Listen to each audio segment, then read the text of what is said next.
The broadcast is brought to you by students of Hilo High School. KVIX Media.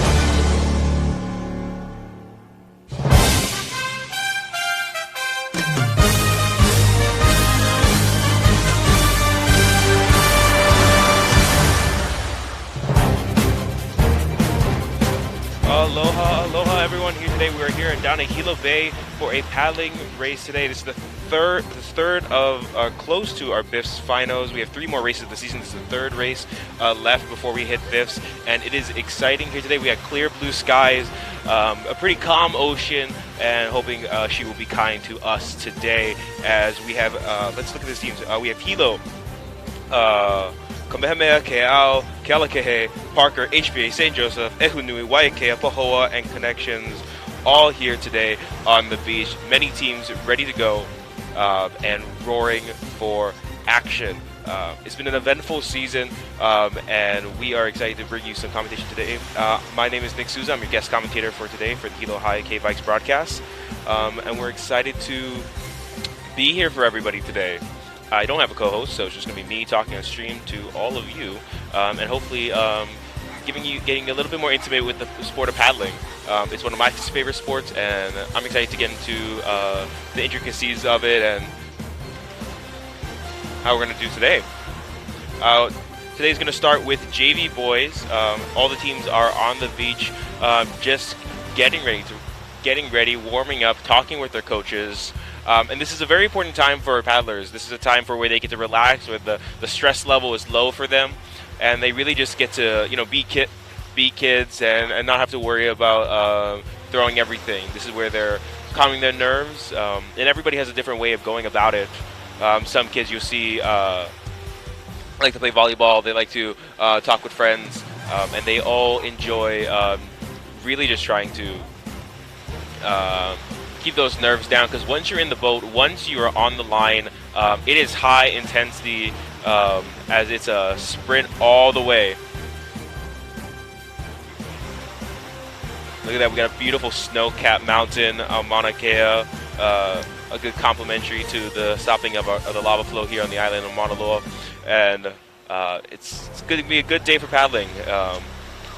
Every day you hope for a day like today.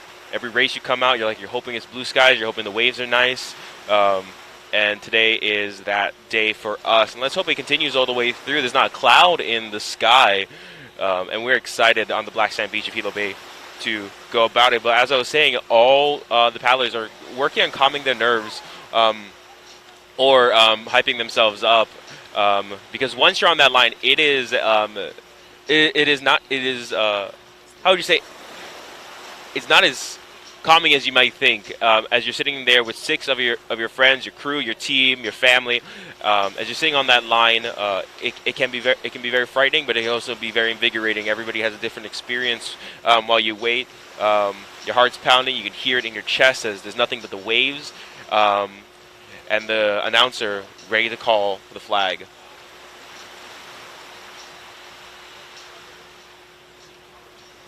I think that we just got done. All the coaches just got done a little while ago pulling lanes.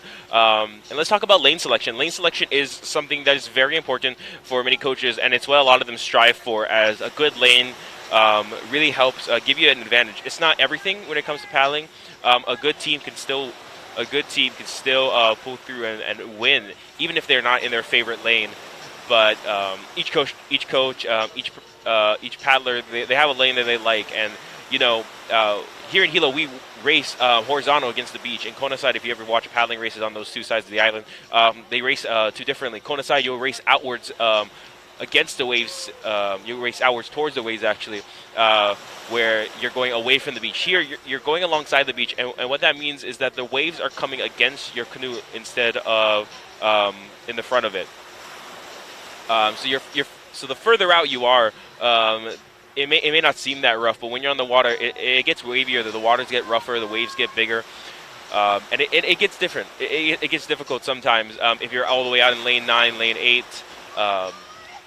it can be hard. Not many coaches will choose that lane. You usually hear a lot of coaches aim for trying to get lanes 2, maybe 3, 4, or 5. They're really good middle races where the water is sort of calm, it's level, and you're not bobbing as much. The waves start to break a little bit, but you know what? It's not a bad lane by any means. But you see a lot of coaches, they're going to go for 2, they're going to go for 3, they're going to go for 4, and that's going to be where they're going. Here we go. This is JV Boys Heat 1.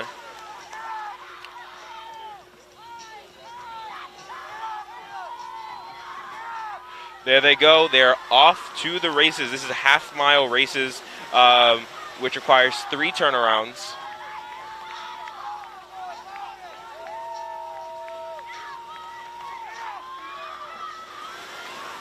Here we go. Heat 1 has Hilo, Canoe, and Kohala. Here they are.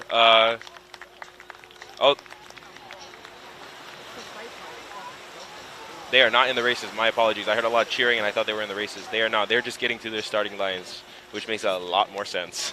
I apologize.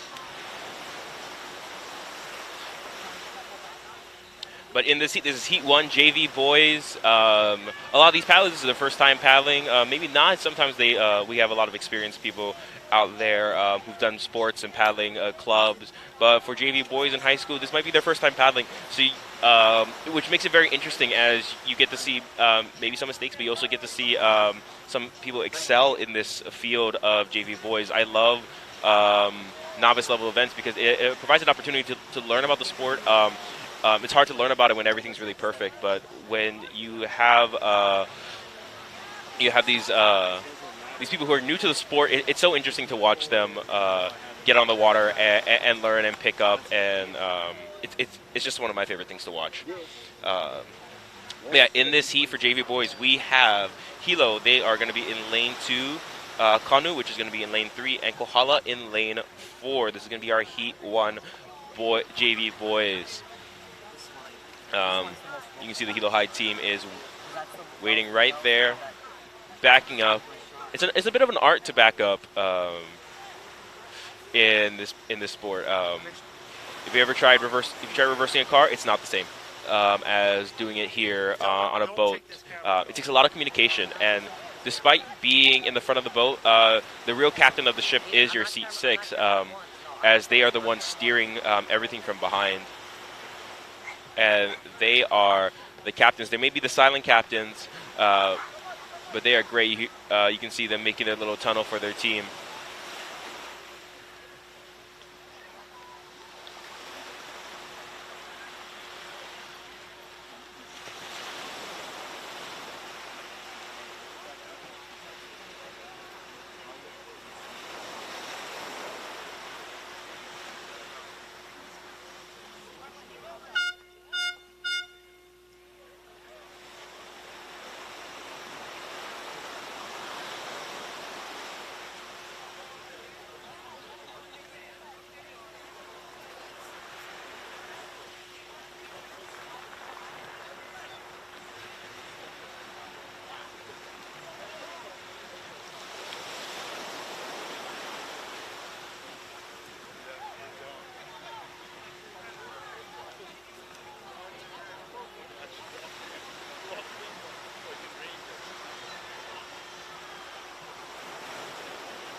Apologize. That was our Heat 1. I was right originally, so now I feel not that great about that decision.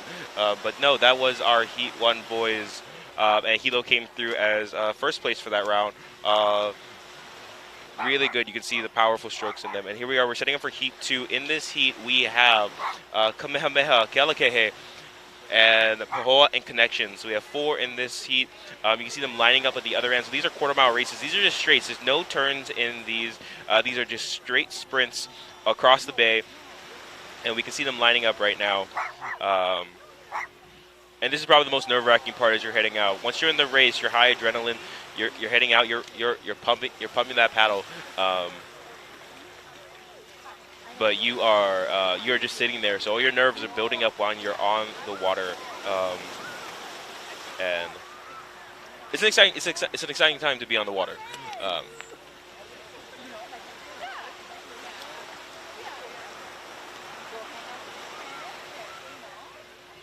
Yeah, we have Kamehameha here in lane 3, Kealakehe in lane 4, Connections in lane 1, and Pahoa in lane 2 today. So you can see all the way on the far right, that's Pahoa. You got paddles up, yellow flag going, and they're off. There they go as they race down the straight. You can see the water flying in their paddles.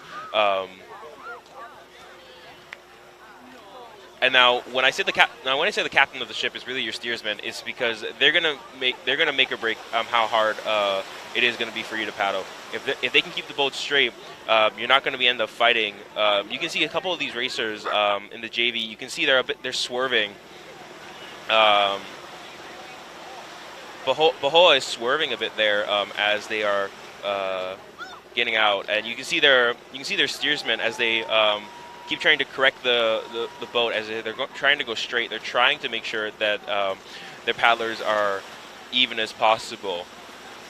We had a lot of fast paces set today, and it's good to keep a fast pace, but it's also very important that everybody out there keeps a steady pace. When you're going really, really fast and you have those fast paces, you're not able to put as much power as you sometimes would like to. You see some of our racers passing by. And there we go. We have the lead team. There you got boat 6. You can see when they're seat 6, their steersman sticks their paddle in the water. You can see how much that boat slows down as they're trying to correct. You can see if they can keep straight, and you see that seat 6, he's paddling. He's paddling just as powerful as the rest of the boys, and that's really, really good for a steersman. You want your steersman to paddle.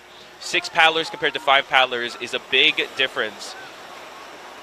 And you see they've got like 2 boat length leads out there. That looks like, I apologize for not knowing off the top of my head. That is Kealakehe in the lead right there, all the way out in lane 4. There they go. They're about to cross the finish line, and that's a great job from Kealakehe as they pass the finish line. There we go, and they take first place for their heat, second heat of JV boys, followed by Connections, Pahoa, and here comes Kamehameha following behind them. Great performance from all our JV boys out there. And I was saying that seat 6, you can see that seat 6, he was correcting the boat, but he was paddling alongside all his fellow paddlers, and that really does add so much more power, giving yourself a 6th paddler and just being able to set the boat straight and just kind of keep a line. Because if you saw every time he stuck his paddle in, you can see the boat slow down, you can see the water drop. And as we get to the Vars boys and the Vars girls, you'll get to see I see a bit more power probably in their strokes. And you'll get to see maybe I'll get to talk about more of the art of how to paddle. And everybody has their different methods, but you can see a lot of them employ the same fundamental techniques, just trying to get as much power behind that paddle as possible.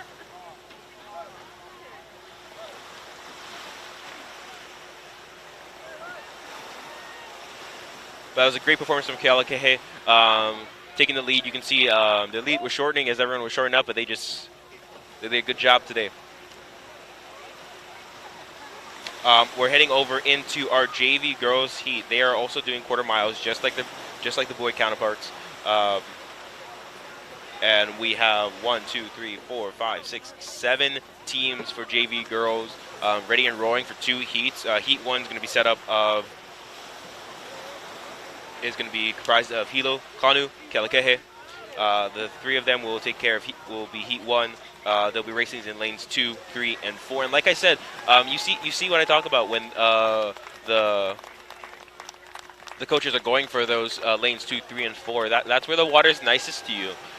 Even that's where you're gonna want to be. Where the waves are not as big, the waves are not gonna be trying to flip you. When you get out to lane 9 or lane 8, all the way far out, sometimes the waves are a bit bigger, the swells are a bit higher out there, and you're at higher risk of flipping. And flipping is not a death sentence to a team. I've seen teams recover. I've seen teams really pull off something amazing even when they're flipping. It adds an extra bit of adrenaline. Here we go. We got the JV girls heading out, and we got a couple of them loading up. There we go. You can see the Hilo team in orange, all the way out there in the far right. Heading to lane 2 to line up for the race.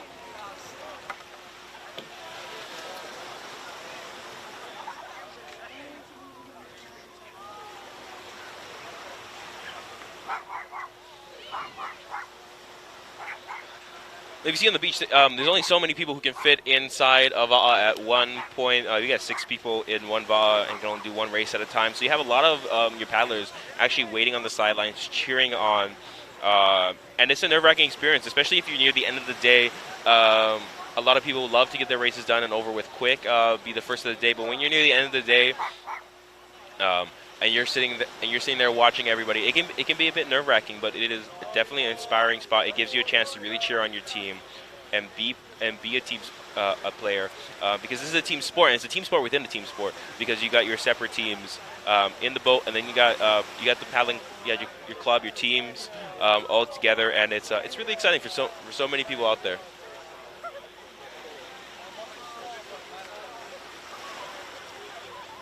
There's no individual in this sport. There's only the crew, and your crew is most important.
Here we go. They're all about to line up. We have our 3 racers again. Hilo in lane 2, Canoe in lane 3, and Kalakehe in lane 4. You see them lining up right about now, and they are getting ready. You can see the boat getting ready to wave them off. And these quarter miles, they're straight, so they're not as there's not as much as room for error in these races. It's really about just getting all your power across as quick as possible, and that's really going to show for these racers, because you're really going to try and get across. There's no turns in this race. You're just trying to get all the way to the other end as fast as possible. So it's about your how in sync you are with the crew, keeping up with your pacemaker, whether that be your seat, make that be your seat 1, and making sure you're following seat 1, and you're just keeping true to your techniques, keeping true to what you know. And it can be hard because you can gas yourself out really quick. Getting out of that dead stop when you're on the line can be hard. It can be hard. It's a lot harder than one may think. There we go. We got with the flag waving, and then they're off.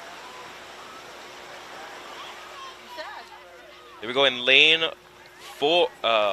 Lane 4. That is Kalakehe They are kicking it. They are in sync. You can see these girls just hauling water. From this distance, it's a little hard to tell who's ahead right now, but I think everyone's pretty evenly matched.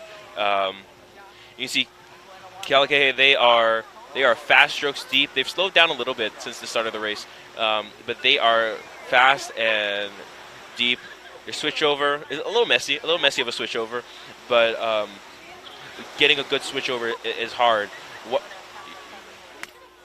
I think Hilo is doing really good in lane 2 as well. Look at them go. I think it is Hilo and Kealakekee, and even Canoe.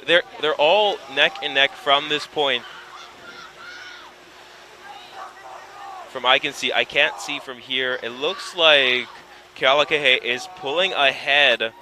And you can see it. You can see with their girls, they are fast. They're fast strokes and they're deep. And you can see how much water they're pulling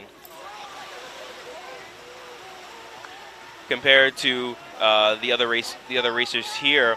They're fast and deep, and they're in sync. You see their seat 6. They are paddling just alongside with everyone, keeping them straight, and they're keeping up with everyone. That's a hard thing to do as a seat 6, to make sure you're keeping pace with everyone and steering.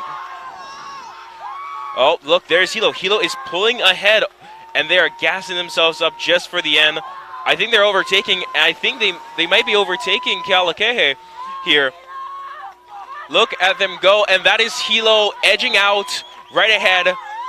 There we go. Look at that. And you can see what I'm talking about when it comes down to those heavy strokes. Kealakekee may be going faster, but Hilo is digging their paddles deeper into the water, and they're lifting that boat, and they're putting the power into their stroke.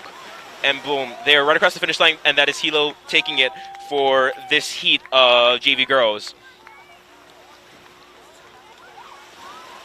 And there's Kealakekee coming in second, and Canoe right there in third place for this Heat 1 of JV girls. And you can see what I talk about there, where they are really digging their paddles in, and they are pulling that water up. Now, when you are paddling, you can see them you can see as the paddlers make their way into shore.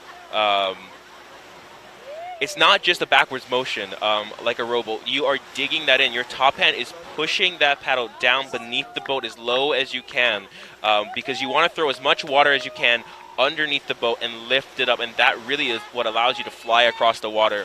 Great job from our Hilo girls over here. Great performance from them. I think what they might have done was they were conserving some energy to make sure that they could sprint that final round. You see, their pace was steady across. Kealakekee may have had a faster pace this set, but what happens with a faster pace is you can't dig your paddle as deep in, and your boat is not as high, and you're not able to fly above the water as much as you are under these heavy waves. It is hard to race here in Hilo because you are racing against the shoreline, so the water is stagnant. The water is not carrying you. It's not in your favor in any way. So you're pulling through the water, which is it's really hard. It's really hard to make that power. And you see Hilo, they did a great job from our girls to make up that difference and pull ahead right there. So great job from our Hilo girls. And that is our first heat of the JV girls done. And we are setting up for our second heat. We have Ehunui, Kamehameha, Parker, and HPA in our heat 2. They're going to start making their way out. Yep, there we go. We have our Heat 2 girls. I can see them. They're on their way out, making their way out as our Heat 1 JV girls take a well-deserved rest after that straight. And like I said, it's very important for these quarter miles that you are able to just bring the power, because there's no turns. You're not going to be slowing the boat down.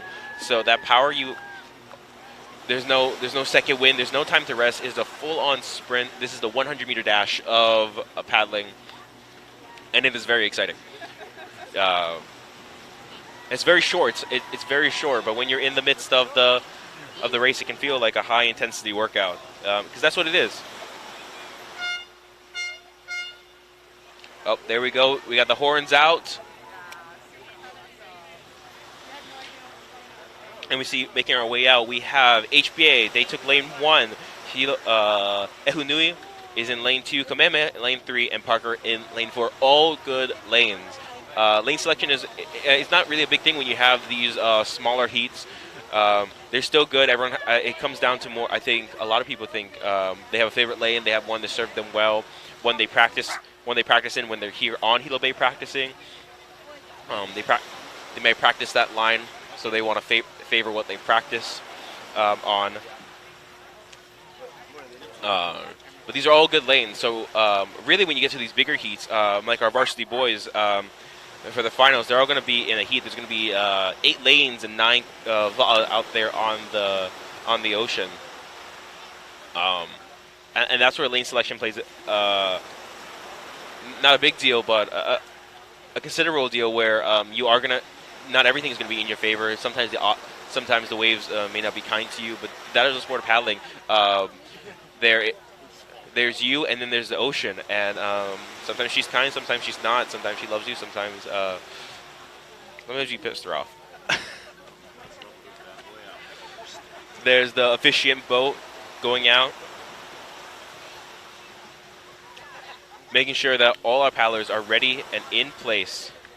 You see the flags waving there. You can see one of our competitor boats out there turning around.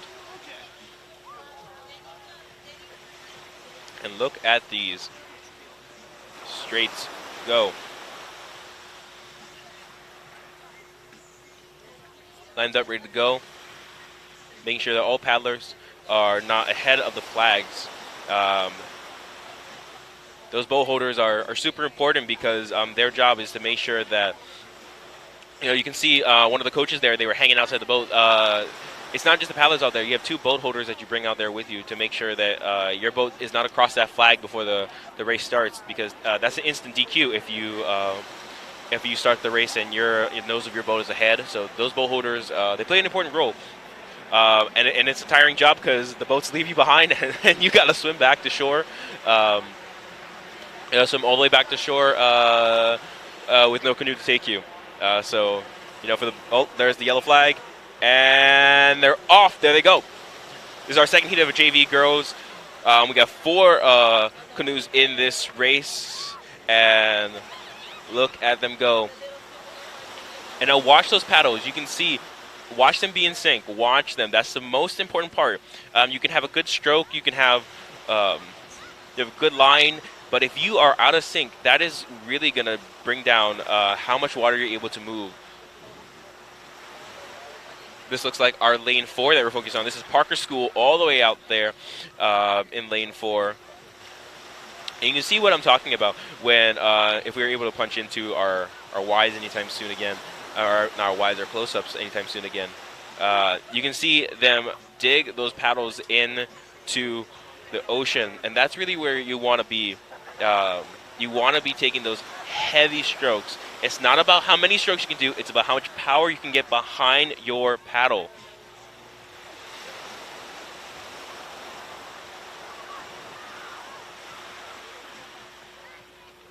I can't really see from here, but there we go. If you just stand up and not look at the monitor. It looks like it's a race between Parker School and Ehunui. They are leading the pack at the moment. That might not be forever. Parker School has a considerable lead across everybody here. You can see what I mean about those deep strokes. They are just deep and heavy. They are not trying to go for speed. They are trying to go for consistency. Their paddlers, they're in sync and they're taking them across. But look at that. I think that is Ehunui catching up on Parker. It's a race. We got ourselves a race, people. Ehunui's pulling ahead, and you can see Ehunui, they are throwing their weight behind that paddle. They're not digging as heavily as one might, but you can see they are consistent and they're powerful, and you can see what I mean. And this is just like what happened with Hilo and Kealakehe, and they are across the finish line right now. That is Ehunui crossing the finish line first, followed by Kealakehe.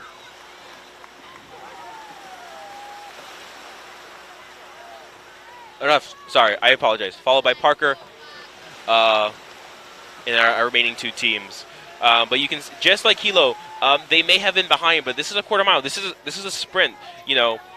This is a sprint, and it all comes down. It doesn't matter if you're ahead in the beginning. It matters if you finish first, and if you're able to bring that power and you're able to pull ahead on the front, there's no shame in not being the first off the line. There's no shame not being the first when you're starting. All that matters is how you finish. Good performance for all our paddlers out there. A great job to Ehunui.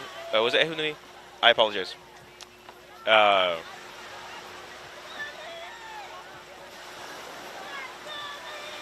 then it was Ehunui in lane 2 who took it. But congratulations to them. Yep, that's them in the white canoe. You can see them here on the stream.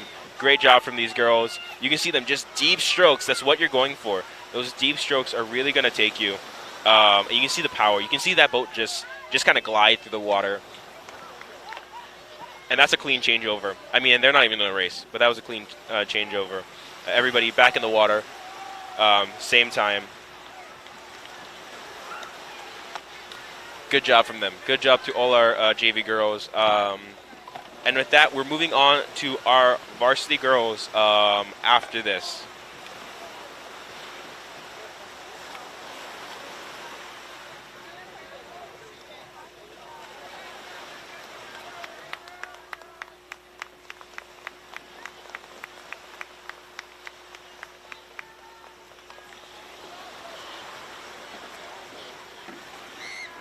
We're going to commercial break soon, people, and we are excited to bring you varsity girls right afterwards, and it will be half mile. So get ready for some awesome turns, and I can't wait to commentate on that.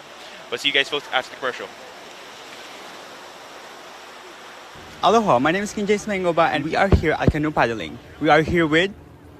Kulo Alapai. What position do you play, or like what seat number are you in? I'm number 6 as steersman. And then, what made you join canoe? It's been in my family for a couple of years, so I just started paddling. Yeah, so just following the families. Yeah. And then, what do you like about canoe paddling? It's fun. I get to hang out with the boys. That's all. And then, what's your memorable moment about it? I think when I was paddling the Lilo Kalani race, we came 3rd place. Yeah, we did pretty good. Hey, that's pretty cool. And then, what do you learn about being on the team of canoe paddling?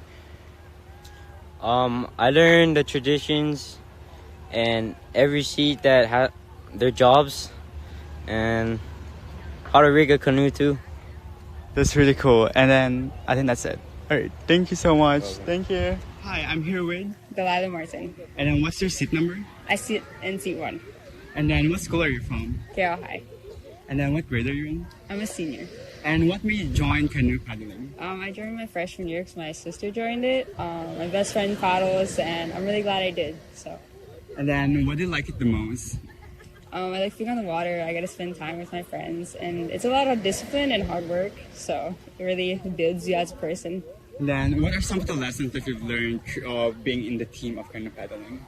You can't be selfish, and the va'a is your main teacher. Like, you learn so much. All right, thank you so much. Yeah, of course, thank you. Yeah, today we are with. Noah Siegelstone. Okay. And what grade are you in? I'm in 12th grade. And what school are you in? YK High. What seat number are you? I sit seat 2. What made you join canoe paddling? I don't know. It just seemed like a really great sport. Everyone here is just awesome, and it's a great way to get strong and find a good family. Yeah. And what do you like about it? And welcome back, folks. We are here for our varsity girls. This is a half mile. I love a good half mile. You can see we are here on the judgment stand now. And why we're on the judgment stand instead of on the other side of the beach is because now we have turns, and turns add a whole new element to the race. Paddles are up. And they're off. This is our varsity girls heat 1. Let's take a look at who is in this heat 1 for our varsity girls. Heat 1 is Keao, Hilo, and Kamehameha. 3 really good teams. Look at them go. Look at lane 1, Keao. They are just hauling water. And remember what I said about the start.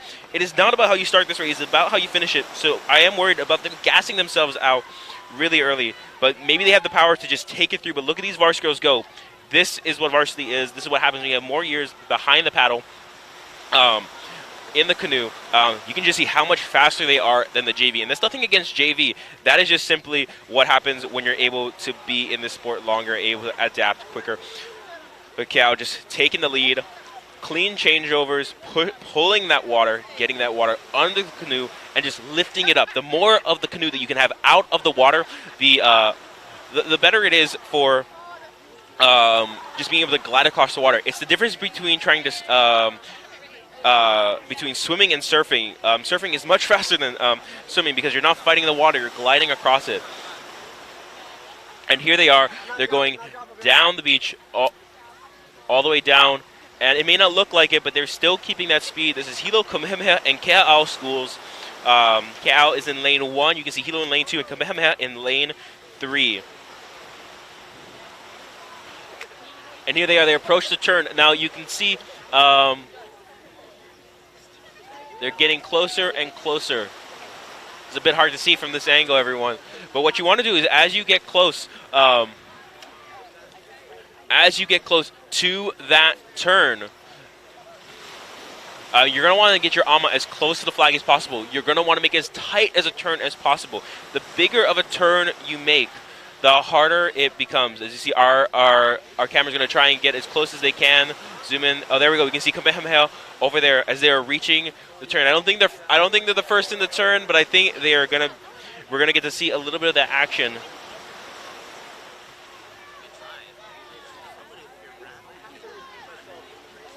And look, and that is Kea'au in the turn. They're going really wide there, but you know that's good because if you knock that flag, if your ama buries that flag, it is hard.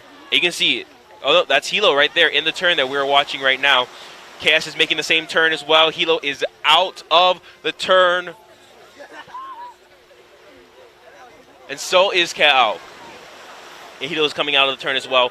And you can see, as you see those paddlers go into the turn, you see how much power they lose when they're in there. It is a race between Hilo and Kea'au right now. They both went to the turn. Kamehameha is out as well. I think Kea'au is still leading the pack. Look at those Cougars go. But just like the varsity girls, just like the JV girls for Hilo, you can see those varsity girls, they are pulling water. And they are...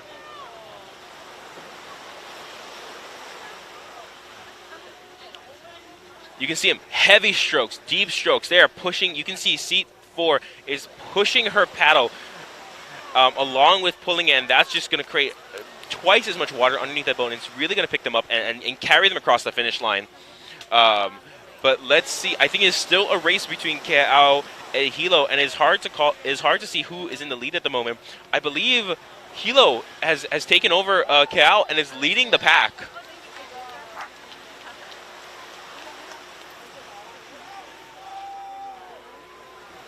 I don't know. You can't hear it on the stream, but we have the Vikings cheering it on. But it is still a race between Kea'au and Hilo. It is not decided yet. It all comes down to here. This last 8th mile right here. It really decides there. This last stretch. This is where you can hear them pumping. This is where you are throwing all your energy behind that paddle, and you're trying to get across the finish line as fast as possible. Look at there's Kea'au pulling ahead. And you can see what I mean. Hilo has kind of not slowed down their stroke, but Kea'au is just able to keep that pace. If you're able to keep that speed and heavy, you are able to get across the finish line. And Kea'au crosses the finish line. They're taking first place for this heat. And here comes Hilo crossing the finish line just as well. Great performance from both of these teams. Kamehameha is still trailing behind a little bit. But a great performance from Kea'au. And it's important, even if you know, as KS crosses the finish line, it's good to know and to know, even if you know you're going to come last in your heat, in your race, that does not mean you give up. That does not mean you stop paddling, because it still matters on your time. It still matters on your time. It still matters as practice for BIIFs to not gas out. Don't gas out. It's a mental sport just as much as a physical sport. And a great performance from all these girls for varsity. That was our first half mile of the day, and we got to see some good turns. They took it wide, and these are high school teams. But taking a turn wide is a safe bet because you don't want to bury that flag. The closer you are to that flag when you go into the turn, you want to put your ama, you want to put the tip of your ama on that flag, and you just want to swing the back end of that boat around. And that all comes down to your steersman and your paddlers giving you power. That's where most of the communication in the boat is happening in a turn. You're going to hear a lot of yelling just because everyone's really tired if you've ever hopped in a boat. But it's all in good sport. It's not. No one's being mean. No one's being. We're just trying to keep our energy high. And you're going to hear your steersman when you're in that turn. You're going to hear your steersman talk to you, and you're going to hear them asking, "Do I need more? I need more power. Back off. Fall and sink." And I don't think we saw it there, but I can't tell for sure. But I don't think we saw a single person have their seat one stick their paddle in. And I think that's a good point that as we set up for our Heat 2 or our varsity girls, here they are lining up. This is Heat 2 for varsity girls. I can talk a little bit while the racers line up about what each seat means. If you're not familiar with the sport of paddling, each seat plays a role. I talk about the steersman, and that's seat 6. They're all the way in the back. They are the captain of that ship. But they kind of share that position with seat 1. Seat 1 and seat 6, they steer that boat. Seat 1 is your pacemaker. They're the one in front of everyone. They're the one setting that pace for the cruise. Looks like we are waiting on. Yeah, there it is. We're waiting on a few more of our competitors for Heat 2. We have 4 racers, 4 schools in Heat 2. We have HPA, Kealakehe, Kohala, and Pahoa for our varsity girls teams here. And now the seats, when you're sitting in seat 1, you are the pacemaker of the boat. You're the one setting the pace. You're the one determining if we are going fast or if you're the one going slow. Your seat 6 can see everything that you're doing. Seat 1, their job is just to keep a consistent pace. So seat 6, seat 1, they're going to have the most communication. You're going to hear seat 6 sometimes if you ever hop in a boat like this and decide to participate in the sport of paddling. You're going to hear them out there communicating. And here we are. They're turning around our final 2 competitors as they line up their boats. You see our officiant ready with his flags.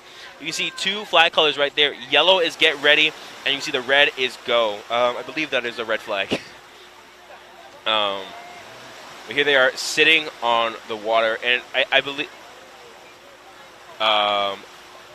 they're lining up here. One team is going for a bit of a white turn as they begin to line up. But here we go. And this is the nerve-wracking part. This is the very nerve-wracking part. Here we go. We have Kealakehe in lane 1, HPA in lane 2, Kohala in lane 3, and Pahoa in lane 4. There we go. Kealakehe got to get their boat back behind the line. They're a little bit over. There we go. Got the yellow flag up. That is ready. The officiant is ready to go. He's signaling everybody for paddles up. Get ready. And that is a sign to take off, and that is our girls going across the line. Watch them go. That is Kealakehe. Kealakehe has had a pretty good performance today. And look at them. They're leading the pack. But again, what I mentioned earlier, it is not about how you start this race. It's about how you finished it. You saw Keao last time. They started strong, but they lost to Hilo, taking second place in the race. So if Kealakehe can keep up this performance and keep the consistency all the way across and keep that pace, it's a beautiful pace. There really is. Getting out of that ditch, it's a balancing act, because as you're getting out of that stagnant start, that is the most water you're going to push next to being in that turn. It's the second most time you're going to try and gas it. And if you burn yourself trying to get out, you're not going to have anything to get across. So it's a balancing act of putting enough power to get out and get a start, and then easing off and then setting into your pace and just making it the rhythm. And you can see our 4 racers are just taking off here. We don't have a super clear view of the turns. but I will be sure to emphasize that you want to get that ama. You want to get that ama as close to the flag as possible. And I've been in canoes. I've had amazing steersmen who have just been able to like touch that point and whip the back end of that boat around. Now this is a high school sport. I don't know the experience behind all these paddlers here and their steersmen. That's a hard thing to do. My steersmen, have been paddling for many years, and both of the ones that I consider who were able to do that were really great. These paddlers, I'm seeing a bit of these wide turns. Oh no! This is lane 2. I think this is HPA, and they're still taking a wide turn, but they're closer to that flag. And it's like in a race. If you can take a tighter turn, you can save a lot of time. If you take a wider turn, you are losing time. You're spending more time in the turn. You are spending more time getting that boat out of the turn, and it becomes a chore. But look at that. That is lane 3. That is Kohala. There we're seeing a turn, approaching the turn, and they are trying to go as close to that flag as possible. But that is Kohala out of the turn already. Look at that. I'm not getting a super cute view of where Kealakehe is, but if they kept that pace, they should be out of that turn as well. And that is Kohala lane 3 going in to that turn. And they're coming out, and that's really hard. And you can see, if you're able to get out of that turn, you're just able to make a straight. And look at that, Kealakehe has lost their lead to HPA. HPA is leading the pack now. And like I said, it's again, it doesn't matter how you start. It matters how you finish it. It's good to get out quick. It's good to get out fast. But if you lose power in that turn, if you lose power on the back end, the start of the race is a little consequence to how you finish it, and I consider it's a good start. It's an exciting start, but this is HPA leading the pack here for their varsity girls in the second heat. They're slowing down. I think everyone's slowing down a little bit. This is really where maybe as a team you might think, let's try to conserve enough energy so that when we get to the final sprint of this race, that we have enough and we don't lose out. You can see Hilo took advantage of that Keao, and they were able to pull ahead of the Cougars. But here's HPA pulling out, and I think you can see them. They're gassing up. They're putting more power behind that paddle, and they're carrying themselves faster. There it is. They're a great clean shot, and you can watch them deep, heavy. You can see that seat 5. They're turning. You can see their powerhouse. That's a good changeover. And changeovers, they're not talked about a lot, but you can lose a lot of time if your changeovers aren't as good, aren't clean. And there it is. That is HPA right above across the finish line. There it is. HPA nose across the finish line. They're going to take first place for the second heat. And this is Kealakehe coming behind them.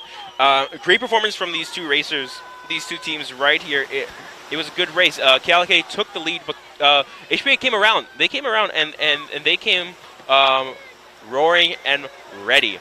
And here it is. Here's our third place for this heat. That was lane 4. I think that was Kohoa. And here comes Kohala in lane 3. Good on. Just you watch them.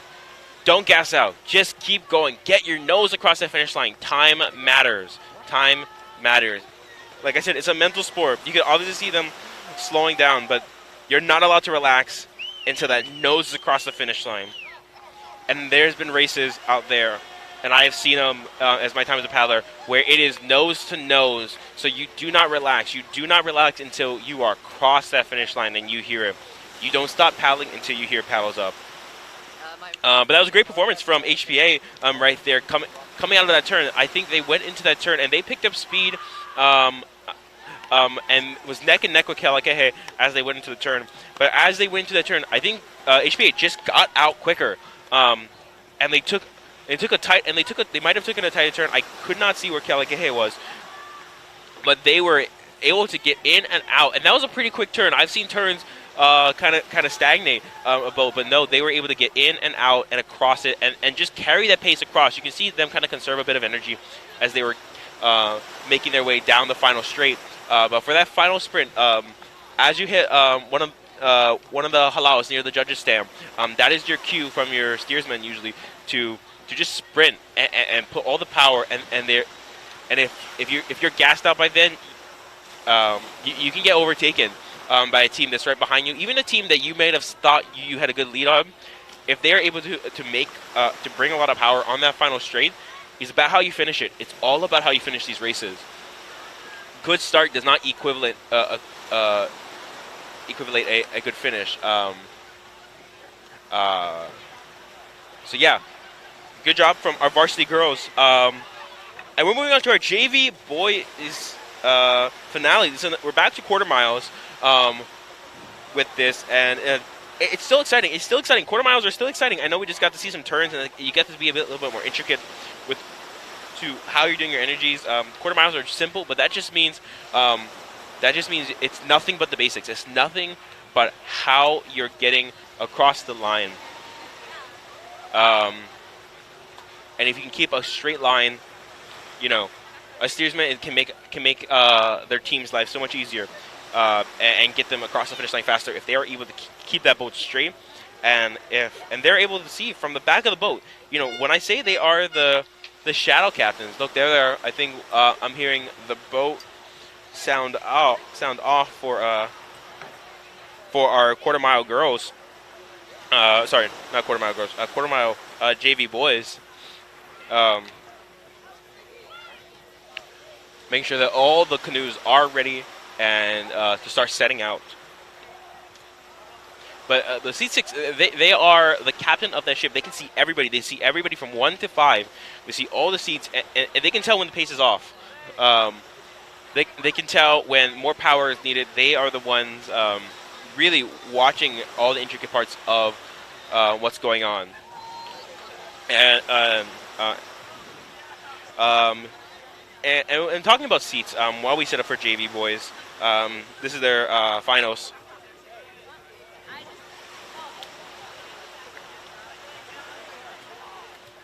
I'm going to go get some information about our JV boys, and I'll be right back with you all really quick.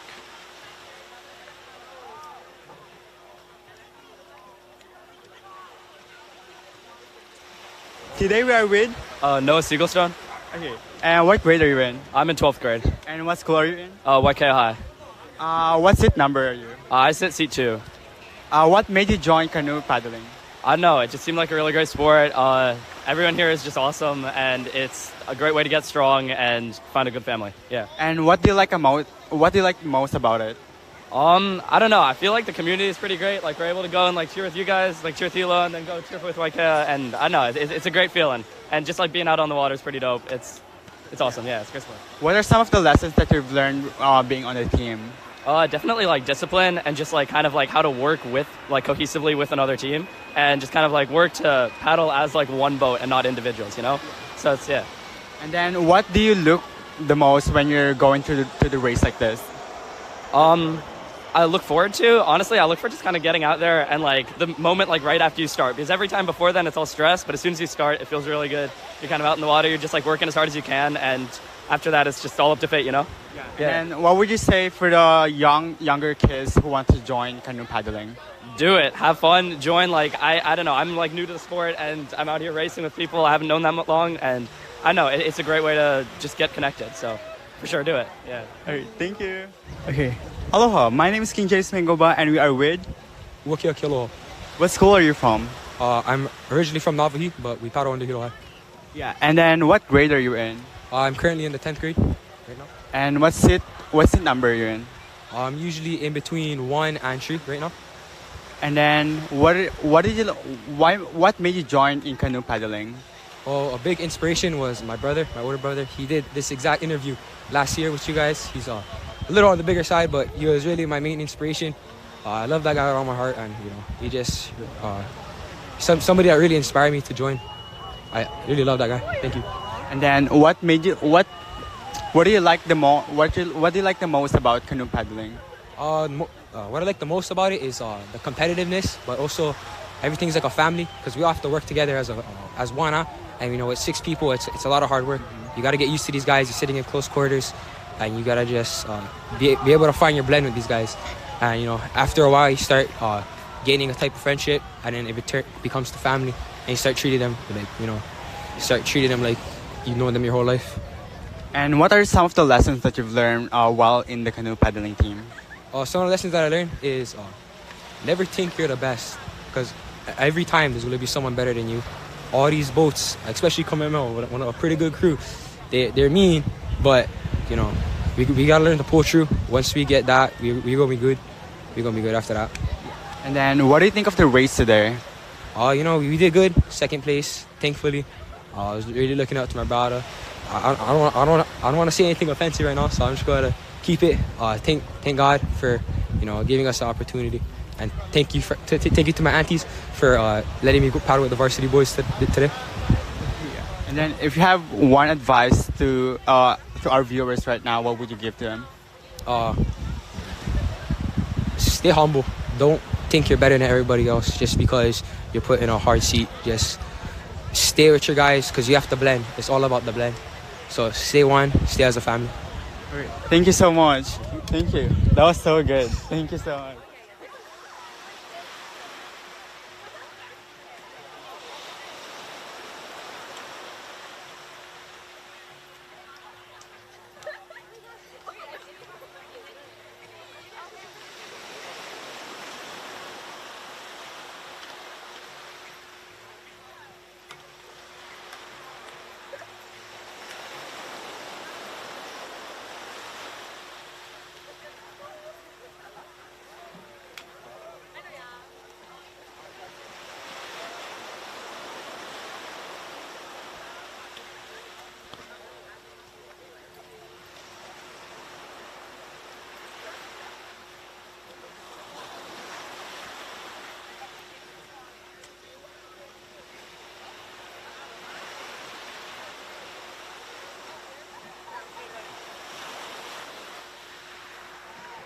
Aloha everyone, welcome back. I just had to go get some quick information about our lane. So they just went and pulled the finals for JV boys, Vars, and JV girls, and Vars. So now I can pull these up and we can look at the races. We first off have our JV boys finals.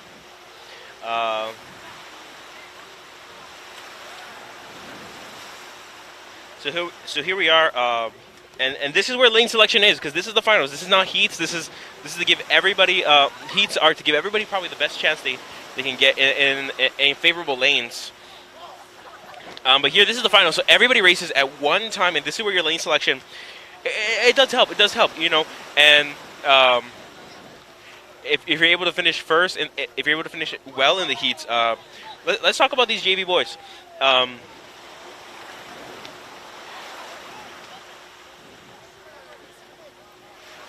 So for JV boys in our Heat 1, Hilo was able to take it in Heat 1, and they stayed on top. They had a really, really good time, and they took first place in terms of for the rankings for the finals for today.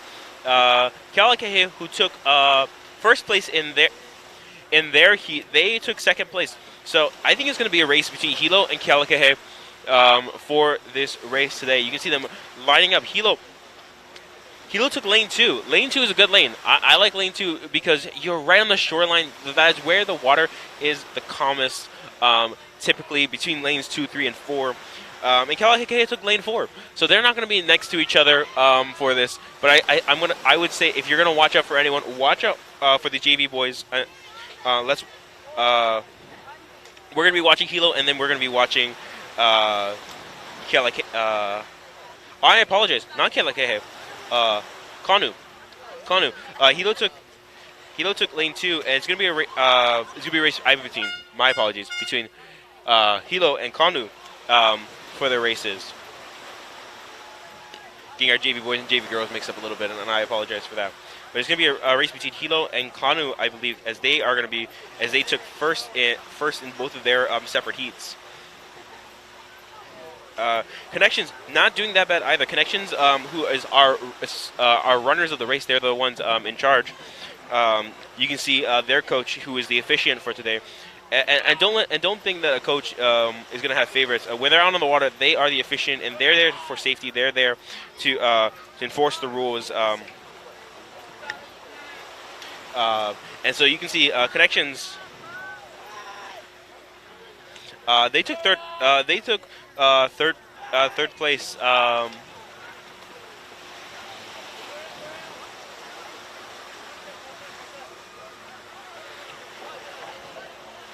But yeah, Hilo is in lane 2. Kanoe's in lane 3. Kalakahe is in lane 4. Bahoa in lane 1. Kamehameha in lane 5. I apologize, the shuttle order. And I don't see where Connections or Kohala is. So let me go ask real quick, and maybe I can get that information.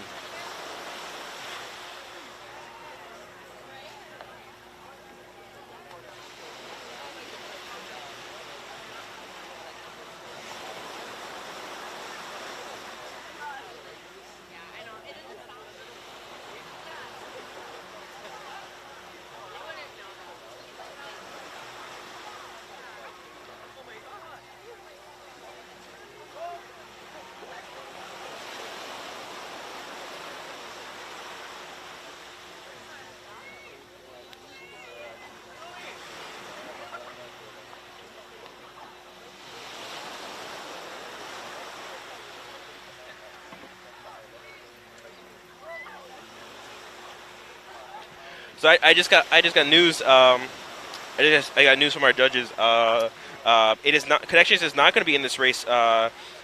They sadly didn't make the meeting, so they don't know they're in. They don't know they're in the race, so they're not on the water. So Connections is not in this race. So we have 6 teams out on the water instead of 7. Still going to be a good race. We have Bahoa in lane 1, Hilo in lane 2, Canoe in lane 3, Kalakahe in lane 4, Kamehameha in lane 5, and all the way out at the edge, we have Kohala in lane 6. So yes. And this is quarter miles. You see, they're starting out all the way across. Again, this is just that straight. This is just your basic techniques of paddling. These are warm-ups. These are a lot of warm-ups, people. These are what we practice, and we practice these quarter miles. We truly do. These are to practice keeping pace, to practice sprints. These are what we do. We do these quarter miles to just get across the beast, to just get across as fast as possible, keep that pace, and keep that boat straight. This is where your steersmen, they don't have as much pressure on them since they don't have the turn. But their job is to keep that boat straight, and then really, if that boat isn't straight, it really does change. And we got to see with JV Boys how much the boat can fall and sink and slow down when your steersman is trying to correct and keep that boat straight. Because if you veer out of the line, you DQ. If you end up in another lane, you DQ. Let's see where we're cheering off. I think we're about to go. There is our officiant on the boat. One more team. Nope. We have one more team heading out. They're in the blue Va'a. And here we go. And here we come. Come.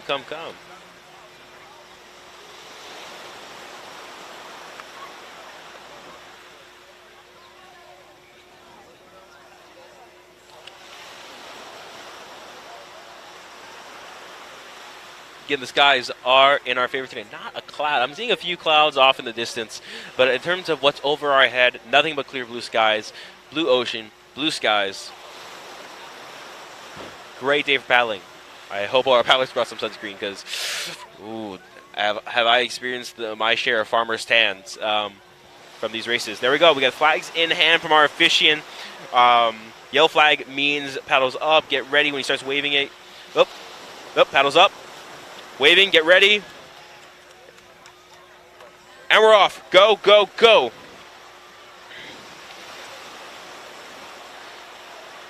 And look at these straights go. Again, Hilo is first overall in terms of their time, so it may not look like it, but they're probably doing really well out there, but I can't see from this distance. And then Canoe. This is lane 2. I think this is Look at them go. Look at them go. That is Kamehameha out there in lane 5. That was Kohala and Kamehameha, lanes 5 and 6, all the way out there. And you can see them paddling and hauling.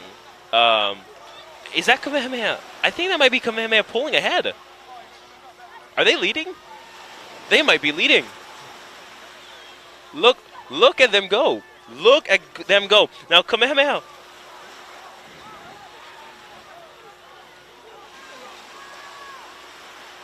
Kamehameha took 7th place overall. They had the slowest time, but look at them go. They're making up for that as they are trying just to get across that finish line. And you can see, it is inspiring to see Kamehameha try and come back from that performance in the first heat. Look at these JV boys go. They are hauling themselves across the finish line. You could hear KS calling, but Hilo's catching up. Hilo is, they are, Hilo, is that Kalake in, all the way out there? I think that's Kalake. Kamehameha is coming. Hilo is catching up. Hilo is overtaking Kalake. And again, it is how you finish this race. It is how you finish. It is, Hilo's catching up. And that is KS across the finish line, followed by Hilo. And there's Kalake in lane 3. And not lane 3 in 3rd place. And our rest of our paddlers is great. Great performance from KS, really coming back those JV boys from that time, from that performance last time. They were the last place in terms for BIIF, so they didn't have a favorable lane. They probably didn't want to be in 5, and that just probably inspired them to just carry themselves across that finish line. Great job, Kamehameha boys, and great job to our the Hilo JV boys as well. They caught up. You can see them. You can see Hilo's tactic. It is get that final sprint and overtake and power through when everybody else is tired.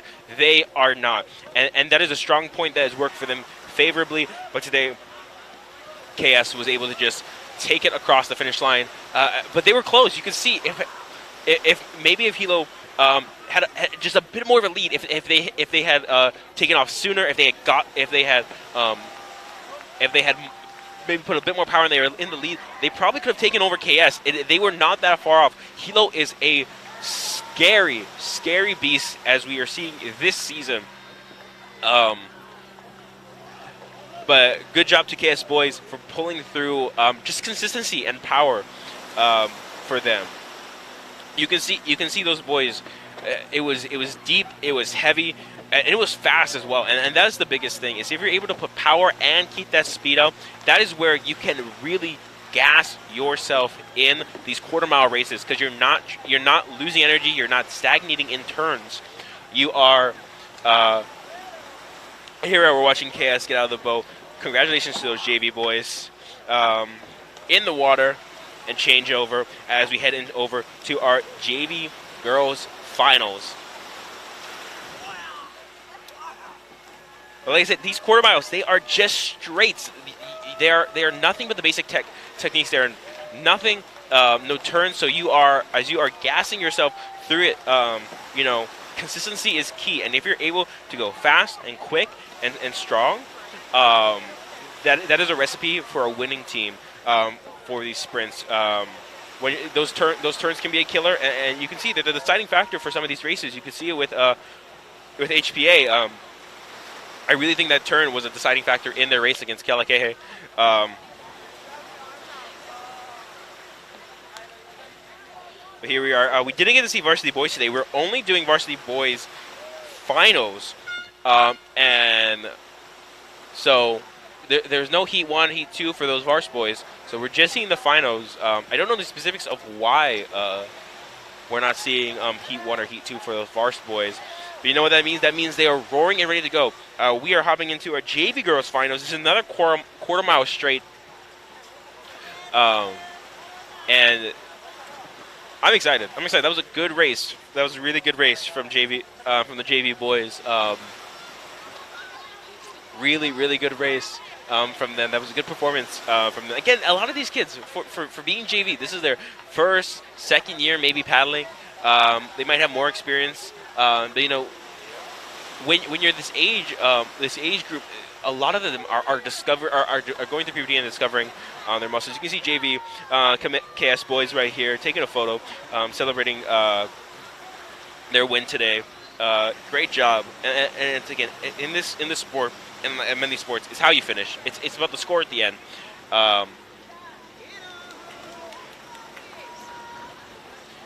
And so they may have been seventh place when it came to the heats, but they took first on the end. So great job for KS.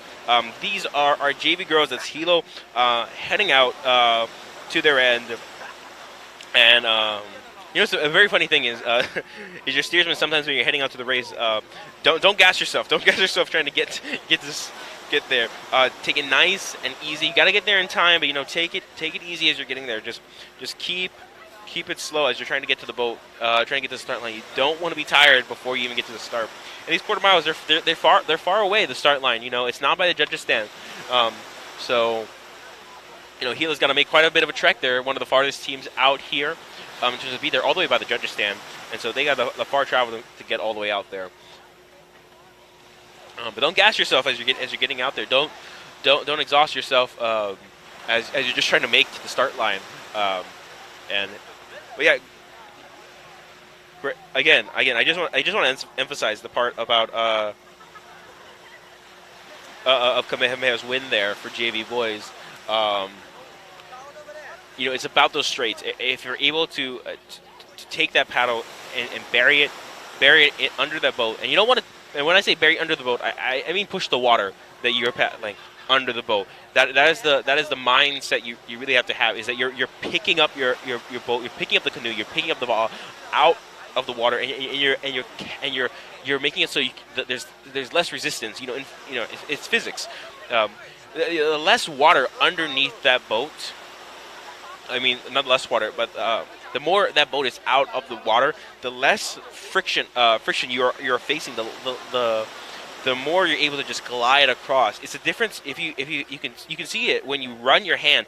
Take your hand if you're in the pool or in the ocean, and just run it on the brim of the water. See how much cleaner, see how much faster you can go, and then slowly bring your hand under the water and see how much more energy you have to push to pull your hand across the water underneath it. As you slowly bring it up, you can see the more you're above the water, the faster you're able to move your hand, the less energy you need to move your hand. And that is the key to a fast crew. That is the key to these straights and to all of paddling, is to just pick that boat up and out and across. They're getting ready. And you see, I believe this is Kamehameha schools out there that we're looking at right now.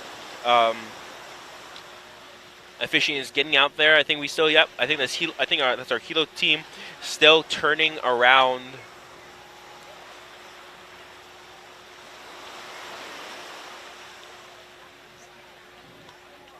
Like I said, we got clean skies. We got clear skies. It's a good day for paddling, and it was a good race. You love a close race. You really do. You really do love a close race.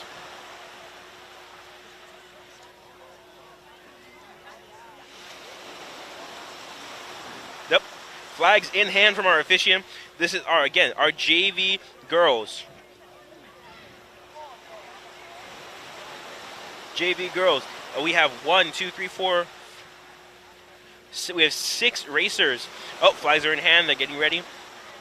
We have HPA in 1, Hilo in 2, Ehenui in 3, Kalakahi in 4, Canoe in 5, and Kamehameha in 6.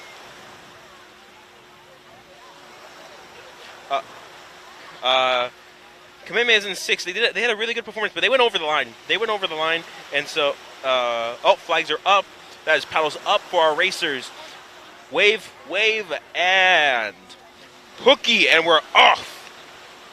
Look at them go. You can see Hilo right there throwing that water behind them. JV girls had an awesome performance, and they are again in their favorite lane, lane 2. And it's a good lane to be in.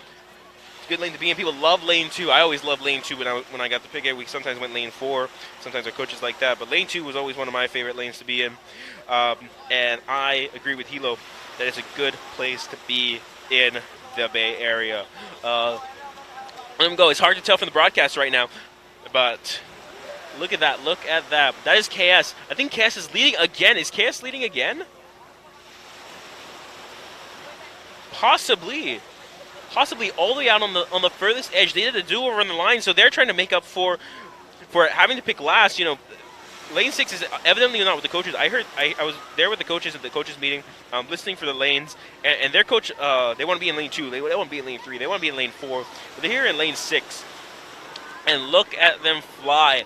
I think we might see a repeat of JV boys where it might be KS, but no. But look at Kamehameha, look at Hilo, look who's next to them. I believe that's Ehunui next to them, and it's close. This is neck and neck. JV girls is always so exciting because it tends to be this close when it comes to these races. But look, this is the finals. When it comes to these finals, this is what matters. Even with your heats, it puts you a bit more favor if you do well in your heats. But if you do well in these finals, oh no, KS is slowing down. They're losing that lead that they had, and that is Kelake pulling ahead. It is Kelake, Ehunui, and Hilo going down the straight. Look at those 3 racers go, and that is Hilo pulling ahead. And like I said, that same tactic that they have employed all of today and throughout the season is to make sure that when they do that final sprint, it is the power behind it. Power, straight, fast. It is what I say. And look at them cross the finish line. That is Hilo, first place for the finals, followed by Ehunui and Kelake. Great performance by all those racers. Here comes HPA.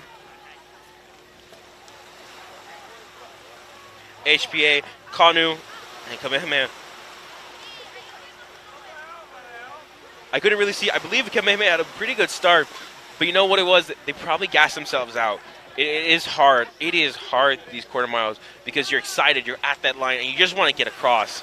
And that can throw you, because once you get halfway, you realize you and your team just don't have the energy. But look, if you saw Hilo, you saw those JV girls. They were deep, they were heavy, they were consistent. They weren't lightning fast, but that was fast when you consider that they're also putting a lot of power. You can watch them. Look at the girls go. They are putting their whole body into paddling, and that is really what's going to take it along. And the tactic they have is to conserve that energy. They may not be first across the line, they may not be first halfway through that race, but when they get to that final sprint, they're going to put everything they have, they're going to put all their power, and they're going to carry themselves all the way across the finish line. And that is really what's going to make it. Here we see KS coming, and you know, the fusion you can feel after, you know, really feeling like you maybe gas yourself out early. It's hard. It's hard to sit there and come back. You know, that's probably the feeling I dislike the most back when paddling was after a race not doing well and then paddling back to the team. It's a slow, it's a melancholic paddle pace that the team sets. A very different performance from their JV boys counterparts, but it's still very, very good. Very good to all the teams out there for competing. Great job to Hilo for taking first, Ehunui and Kelake for those top 3 places. HBA, Canoe, Kamehameha. Great job, JV girls. That was awesome. And now that brings us over to the Varsity Boys finale and Varsity Girls finale as well. These are another half miles. They're back to the half miles, and I'm excited. I'm really excited to talk about the half miles again, just because they're more complex. I get to talk about some of the aspects of what makes paddling so cool. As you're crossing that finish line, as you're getting across to the other side, you are getting into that turn, and that turn is going to be super, super essential. You saw HPA really kill it and taking over Kelake. I remember that. I just remember it only because they got that black and white canoe, and it's I can just see it very clearly. Yeah, this is Varsity Boys, guys. Varsity Boys is very fun. Varsity Girls is very fun as well. But I did Varsity Boys, and there's just a lot of power in that boat. This is the first time we're going to get to see Varsity Boys today. We have not seen a single Varsity Boy crew today. We didn't get to see the heat. They didn't do heats today. They just went straight into the finale. the finals today. Here we see, I believe this is Canoe. They're not Canoe. I apologize, but their girls are trying to get. I think they're trying to change over their boys. But yeah, these half miles, and this is the first performance that we are gonna see of our varsity boys. I'm excited to see. I haven't seen what Hilo's brought, and Kamehameha, they have been absolutely killing it this season when it comes to their varsity boys. So I'm excited to see what Hilo and Kamehameha have to bring for today for their varsity boys. Let's look at the lanes. Who got what lane for varsity boys? These are the lanes for today. We have Waiakea in lane 1. I completely forgot about Waiakea. They haven't been in any of the races yet. They have not been in the JV races. This is the first time actually we're going to see Waiakea today. They're going to be racing their varsity boys. And so yeah, Waiakea is going to be taking. They're going to be going first. They have lane 1. Kalagay is going to be in lane 2. Kamehameha is going to be in lane 3. Hilo is going to be in lane 4. Ke'au in lane 5. And Kohala in lane 6. I really am excited to see the Hilo boys tactic. And if they're going to employ the same thing that the JV boys, the JV girls, and the Vars girls all did, where they're conserving that energy to save it for that final straight. We got the yellow flag up, ready to go. Hilo is nowhere near the line. They're trying to float there. Flags up, and that is paddles off, and we are going off for the Vars boys. And look at the power. They are just able to pull it. Look at them go. You can see the Vars boys they're exciting. They are invigorating because they are fast. And lane 1, that is Waiakea. Look at Waiakea go. In that lane 1. That is a clean changeover that we just saw right there. And they're off. It's too close to tell. Like I said, it is not about how you start this race. So I'm not going to make any predictions right now because it all is about the turn. They are going into a turn. We are back to half miles. We are going into these turns. And we are going to... Again, it's not about how you start. It's about how you finish. And this really is decided at that turn and at that sprint. It may seem like a simple sport. It may just seem like down and backs, but you know, it's not just you in that boat. It is your team. You are in sync with one another. You're all doing the same thing, and you all have different roles. Look at Hilo go. You can see them, and now paddling. Some people may think it's an arm sport just by the fact that you're holding the paddle in your arm and you're paddling, but no, it is a full body sport. You're supposed to be putting your whole body into it. It is a core workout above anything else. Your arms, you're using it a little bit, but if you are finishing a race with dead arms, you are paddling. That is not the way to paddle because you have so many more options in your body, more muscles in your body to use in paddling. Look, that's Ke'au that we just saw making it. And here we go into the turns, and this is exciting. I wish we had an angle that was a bit closer on those turns so we can be a bit more intimate with them. But look at that. Everybody's pretty neck and neck getting into those turns. I don't know what team this is. We are far out. This is not Ke'au. I believe that is all the way out in lane 6. I think that might be Kohala. As they're going into the turns, that's a wide turn. Many of these turns may be wide, and look at that. And that is Hilo out and first out of that turn. Like I said, those turns, if you can get in and out quick, it is essential. I think we saw Kohala take a really wide turn, and you do run the gambit if you are trying to get into that turn as quick as possible and come out. You do run the gamut of probably burying the flag if you're trying to hug it. But you know what? If you practice, these are varsity players. They paddlers. They have been here 3-4 years, some of them. And look at Hilo, in and out. Again, they may have not started off really strong. But they're going to finish really strong, and that is what matters. And that's the tactic, really. Look at them go. That is Hilo leading the pack. And look, that's Chaos. Like I said, Chaos has been doing really well this season. So it's going to be Chaos and Hilo, I think, fighting for first place right here.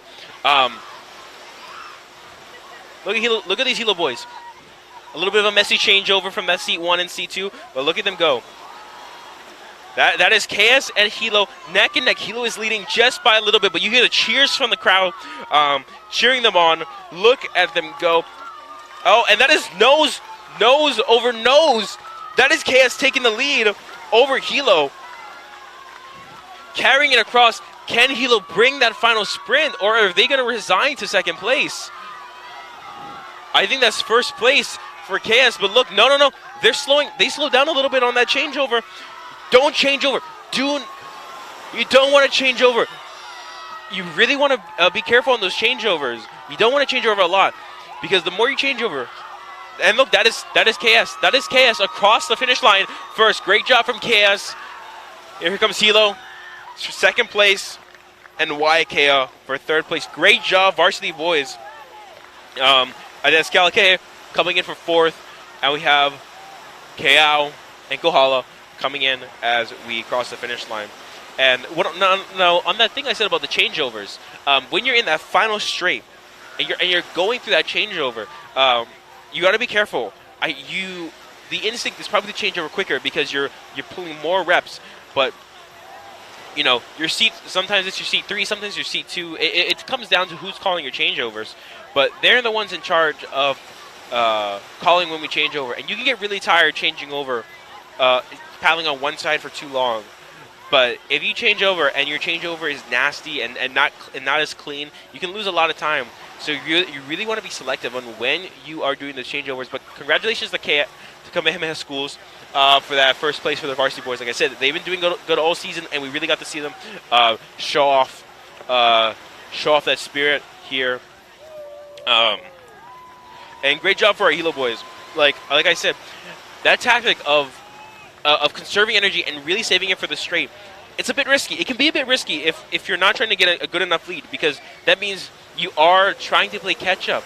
And when you're neck and neck with a team like KS, for these varsity boys who are able to just keep that consistent pace all the way through and keep a good, nice, consistent pace, they're able to make up stuff, make up areas like not making in that turn. Hilo, I think, was the first out of the turn by KS, but that might have taken a lot out of them, and they were trying to conserve energy across the way to make that sprint and follow that tactic that we've seen over and over again from them. And I think the Vars boys, again, try to employ the tactics that the Vars girls and the JVs did. But you know what?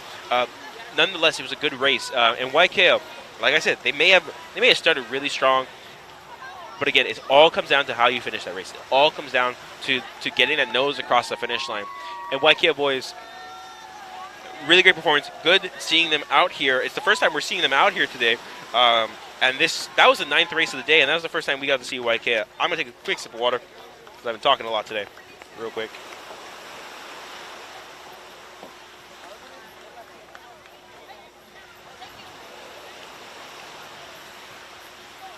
But again, great performance from all our boys out there. No team. Oh no, what is this? I don't know. It looks like Kohala had flipped. Is that Kohala? That is Kohala. Flipped at the finish line. They are trying to get as much water. I didn't think we even saw it, but they had flipped near the finish line. And that's hard. You know, we practice flip. We practice in case of a huli. We do the huli drills, but you never want to see it in the race. It's really sad. At least it was at the end, and it wasn't somewhere in the middle of the race.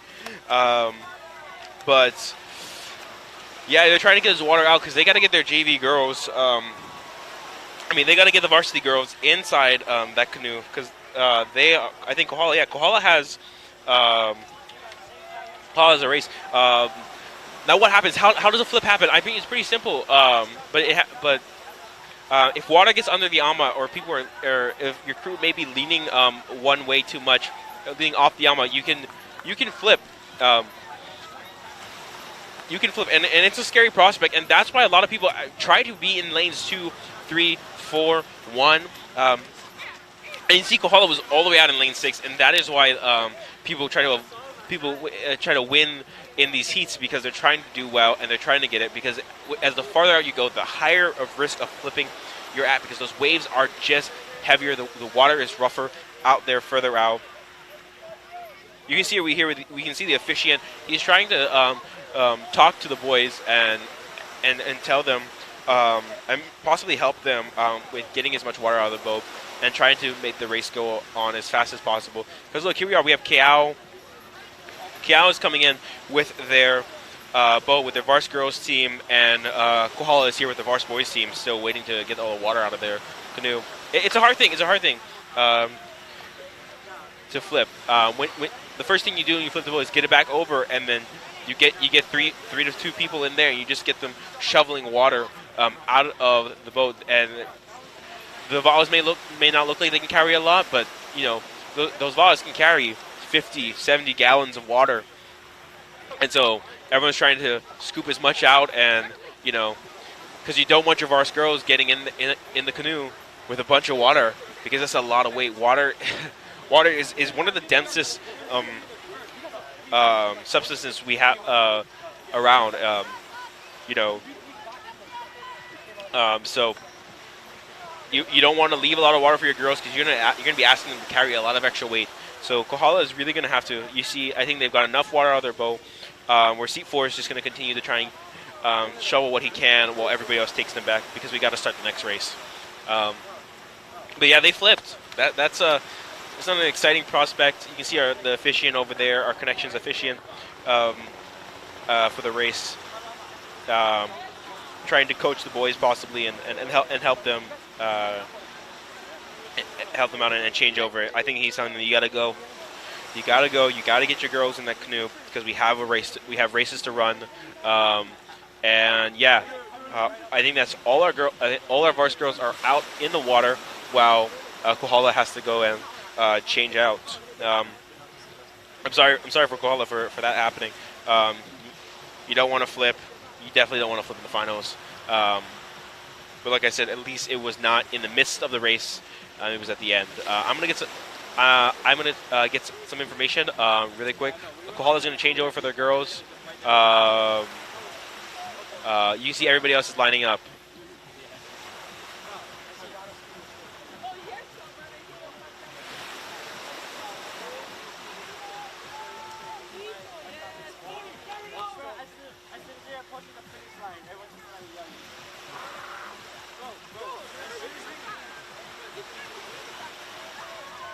Okay. Kohala Vars girls are not in this final race. This is Vars girls. This is the finals. Kohala is not in this. We only got five racers in this, so they're clean to go. Still not fun to see them flip, but good that they're not actually going to have to pass that boat on to the girls. But here we are. We have the efficient out on the water. We have our 5 teams. We have HPA in 1, Keao in 2, Hilo in 3, Pahoa in 4, and Kameme in 5.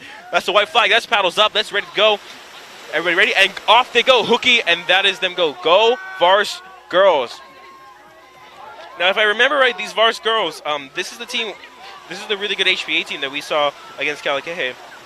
I might be wrong, so I apologize if I am. But look at them go. It's neck and neck. HPA is taking that lead, and again, I'm going to say this over and over again. It's not how you start this race. So HPA may be taking this lead, and it's going to give them a good buffer. But if they gas out, if they go into that turn and they lose energy and they're not able to recover it, that lead may be all for naught. But if they're able to keep that pace and keep it steady, we could see HPA coming through. We got to see the Vars girls, so we have a little bit of information about what we're working with today and what the atmosphere is like.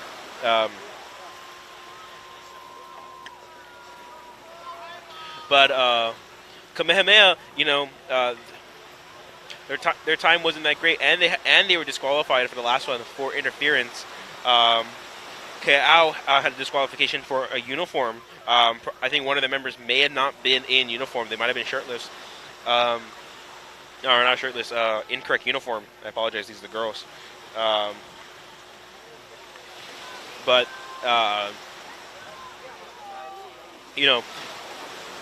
They're approaching the turn. Then I don't think anyone's really there yet to go and make it.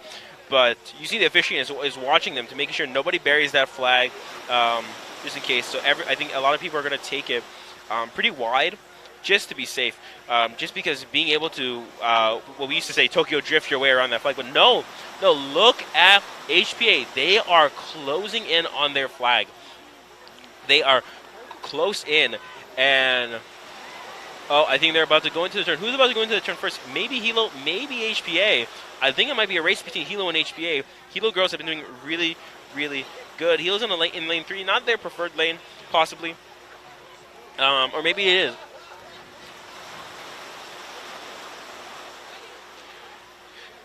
But here we are. I think that is HPA.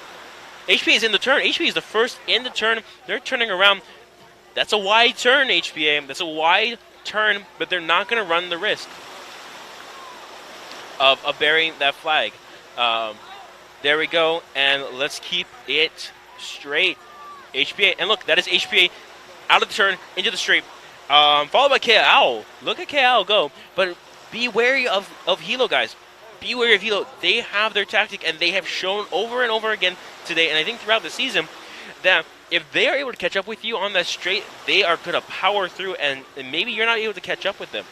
But look at that. There's Hilo out of that turn, and they may have not been the first in that turn, but they're catching up. HP is still in the lead with KL and Hilo following behind. I think that's our current ranking at the moment. And then in the back we have KS and Pahoa following. Pahoa.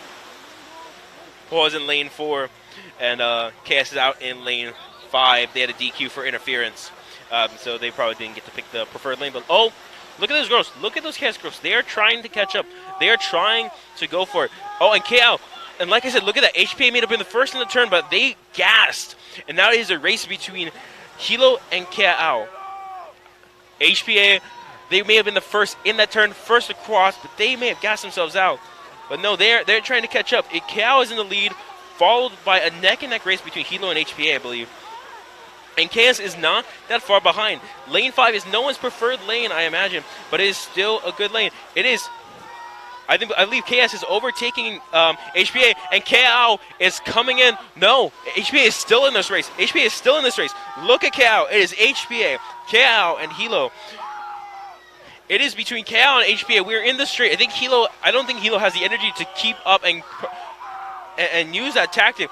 Oh, look, and there it is. They caught back up. And that energy of falling behind, that feeling, that gives you the spirit to power through.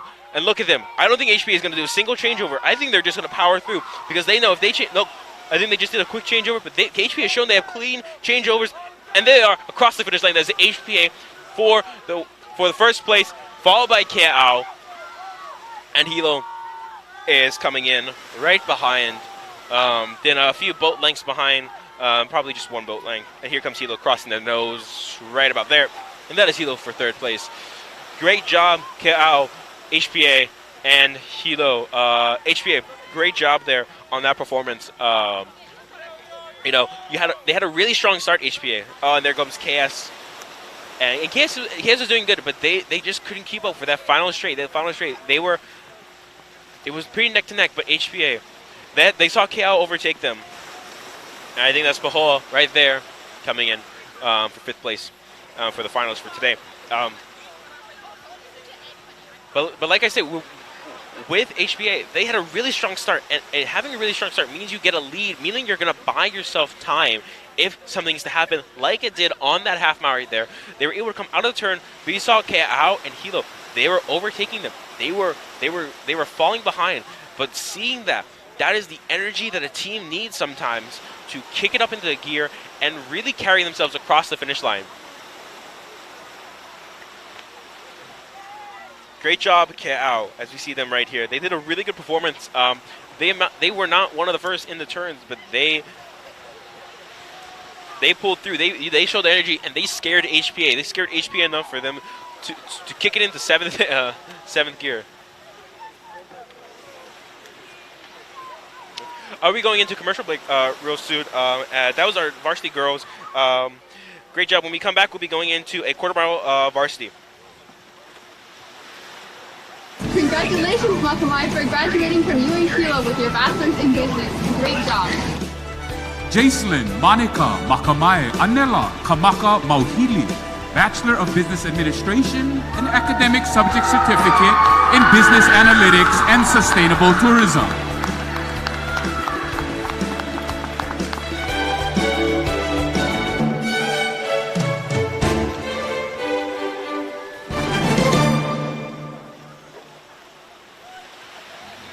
I'm Micah Nichols here at Bayfront with BIIF Media, reporting on Paddling Day. And I'm here with one of the paddlers. Could you tell us your name? My name is Canoe. Okay, good. Sorry. How long have you been paddling here? For HPA, I've been paddling since my freshman year, so this might be my 4th year. That's really cool. What made you want to start paddling in the first place? My family has a big history in Kona with paddling. My great-grandfather is a co-founder of Kaiohua Canoe Club, so my entire family has been paddling my whole life. That's really cool. What have you learned so far from paddling? I felt like it really creates a good bond. Like me and my girls, we become sisters by the end of the season, rather than just a few friends that paddle with each other. And I think it just creates a big family that works together throughout the whole year. How do you feel about your chances of winning this competition right now? For varsity girls, I feel confident. I feel like we have the drive and I feel like we have the power to push each other and push other teams to do their best as well. Like I know a lot of these girls are fighting for first place. So when it comes to BIIFs in February, I think I'm pretty confident we'll do well. That's great, and thank you for your time. Okay, so this is Aiden Souza reporting for Hilo High School and BIIF Media at Bayfront on Paddling Day. Yeah. So what is your name? My name is Lakota Pridom. Okay, what school are you paddling for? Cal High School. Okay, so what got you into paddling? Well, my whole family has been doing it for a while, and I just always thought water was fun. How long are we talking for a while? My family or me? Your family.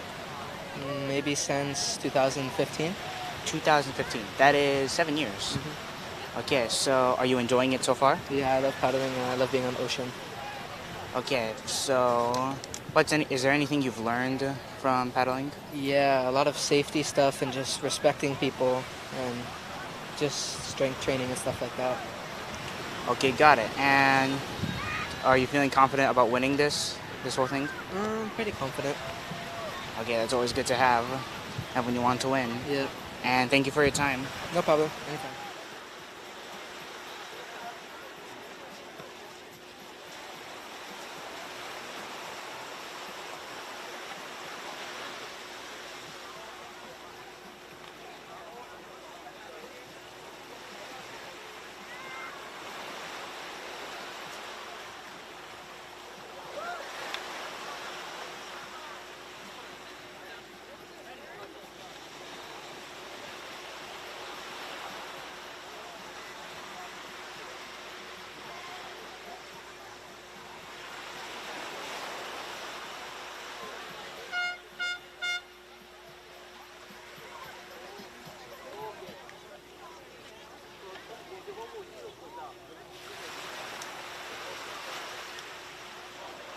And we are back, people. Welcome back. We are getting ready for our varsity quarter miles. And now, if you're not familiar with what that means, it is a little bit confusing because this is our varsity team, but now they're going to be doing the quarter miles that you saw the JV teams doing. So there's going to be no turns. It's just going to be a lot of it's just going to be straight power all the way across.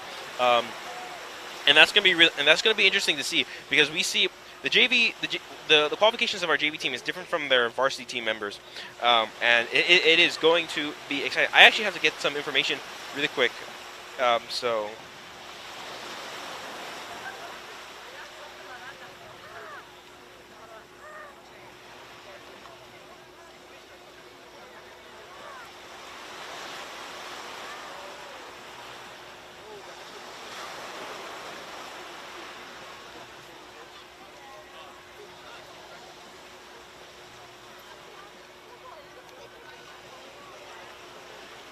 And here, this is our quarter mile vars. I don't see if quarter mile varsity. I don't know if this is our boys or our girls. I believe these are quarter mile for our boys teams for the varsity. The ones who started off with our half mile. They're coming back around. They're coming to do the quarter mile. I don't believe I have the lane numbers, but I think I'm familiar enough with some of these boats that I'm able to find who's in what lane and give you some commentary. I apologize if I am a little off. I'm going to try and make sure I am on it today. But I think I've familiarized myself with who's in what boat to accurately assess this. But again, these are quarter miles. These are quarter miles, so they're not as complex. But that means we have more I think it's JV, but more competent paddlers in this round for the varsity team, and we can see the power that they can haul. You can see the difference between the JV and the varsity teams. That's why they are JV and varsity. That's why experience is the name of this game. Some people can be innately good, but really just being in the boat more is going to help. We're not starting yet. Hilo is still getting out there, but we are going to be doing good today.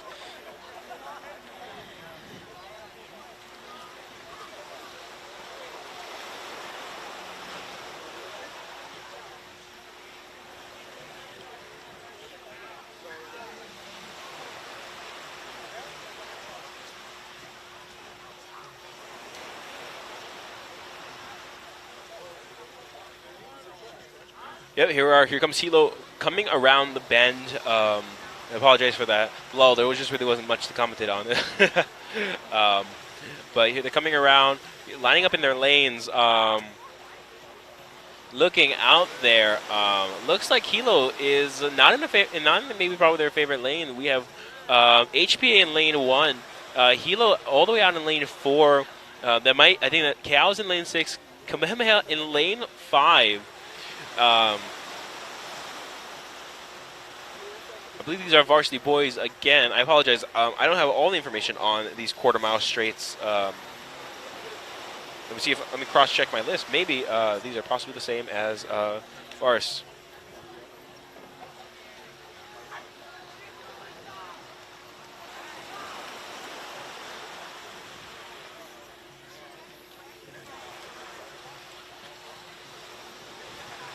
But I'll be able to see soon enough who is going to...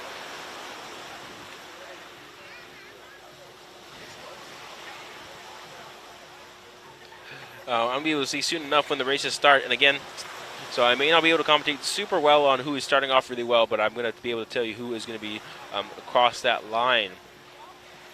We can see, I think I can see Ehunuya on the water. Oh, there's our announcer. We can see he's holding the flag, so that means get ready. Your steersman is the one watching them.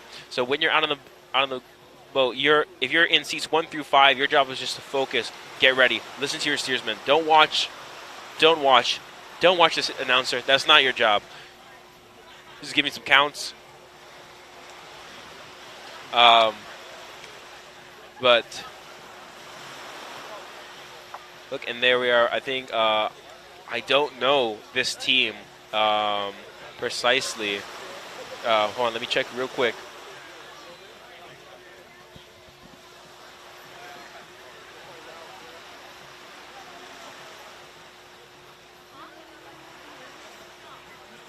I apologize, I'm not familiar with this, with the boat that we're seeing right now. But like I was saying, when you are in that boat and you're in seats 1 through 5, so that is from the top of the boat all the way to the very back, right before the last person. If you're in those 5 seats, your job is not to watch the announcer. Oh, we got yellow flag up. That is paddles up for everyone. The steersman is the one calling that. And ready, go. And that's hooky. And then we're off. These are quarter mile straights with our varsity. I believe these are varsity boys. And watch them go. KS may not be in a favorable lane, but we saw them to be a force to be reckoned with. And, oh, what is... There seems to be a confusion. One of the boats was doing a huge turn. I don't know what that was for, but let's look at this. We are watching the KS boys just go. You can see they're continuing. That's C2. He's struggling a little bit. It seems like he's struggling just a little bit as he's trying to keep up with everyone. But no, he's back on pace with everyone. Pretty clean changeovers. A little messy from that seat too. But Keao is ahead of them. Keao is ahead of them. Look at those Cougars go as they carry it. But I believe, is that Kohala all the way out on the edge that we're not seeing right now, but we're watching KS as they're doing really well out there. Something happened with Hilo. I think I saw them turning. But they are much farther behind than they were previously. Maybe it's getting to them, the Vars. It may be getting to them. It may be a different team out there, but this is not a normal performance from Hilo. They've done really good today, and they have fallen behind. It is KS, Kohala, Ehunui, and Kea'au fighting right now.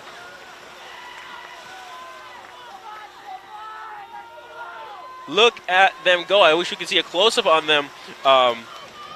But yeah, Hilo is much farther behind than they have been before. And that's Ehunui coming in, crossing that finish line. Just big, good job to Ehunui, followed by Kamehameha, and then Kea'au right there, and Kohala for fourth. Well, and these quarter-mile straights, they're different from the half miles. They're very different. And look, and that is Hilo. Oh, and that is Hilo just edging out right ahead of HPA. I think this might have been our girls. Was this our Vars girls? I don't believe this is our Vars boys. These might have been our Vars girls, or is this mix? I apologize. I'm not super clear on what this is for our quarter-mile straights. Look, it is mix. I apologize. This was a quarter-mile mix for our varsity team. But yeah, Hilo has performed really, really well today. Outside of this race, let's not ignore their performance throughout today. But the finals have not proven very kind to Hilo. But great job to Ehunui right there for taking the first for that quarter-mile straight for that varsity mix. That was a very good performance from them. You know, I don't think we got to see a really, really well, but they were just consistent. They were able. KS was good. They probably were leading the pack along with Kea'au, but Ehunui, they were just able to slowly ramp up the pace, and that's what you want to do when you're going for these straights. You don't want to put all your power all the way. You're not going to be able to keep it up. Quarter mile may sound short, but it's pretty long when you're in that boat going across this beach. Try just running that. Try just running a quarter mile, nothing but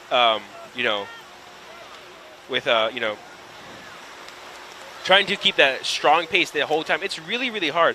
So what you want to do, and I think is what Ehunui's strategy was, it's just to slowly and incrementally ramp up the pacing. Slowly bring themselves up, and go from maybe a pace that is comfortable to one that they can get into more and more and more to the very end, to where they are just hauling it through to the end.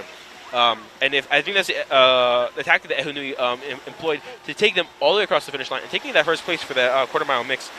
Great job to them, Vars. Oh, and that's the efficient hopping, KS boy hopping out off a boat. That was most likely one of the boat holders that they are going to go pick up. But great job to all of our paddlers out there. It's an exciting day. It's an exciting day. Not predictable for a lot of these. I was not expecting Ehunui to come in first for that. They've had a really good performance throughout the day, coming in near the higher rankings, but taking that place. There's different tactics for each team. There's different ways of approaching it. Hilo has their strategy of going out and sending it at the very end. That puts you in a risky position. That does put you in a risky position. They're not really worried about how they're starting. They're worrying about how they're finishing. Ehunui, with the slowly ramping up, and KS probably in the same feat for those Vars boys, slowly ramping up their pacing And you can see KS, they're not really going for giant bursts of energy. What they're going for is just consistency and not letting it fall. You know, and that's a hard thing to do. That is a hard thing to do for many of them.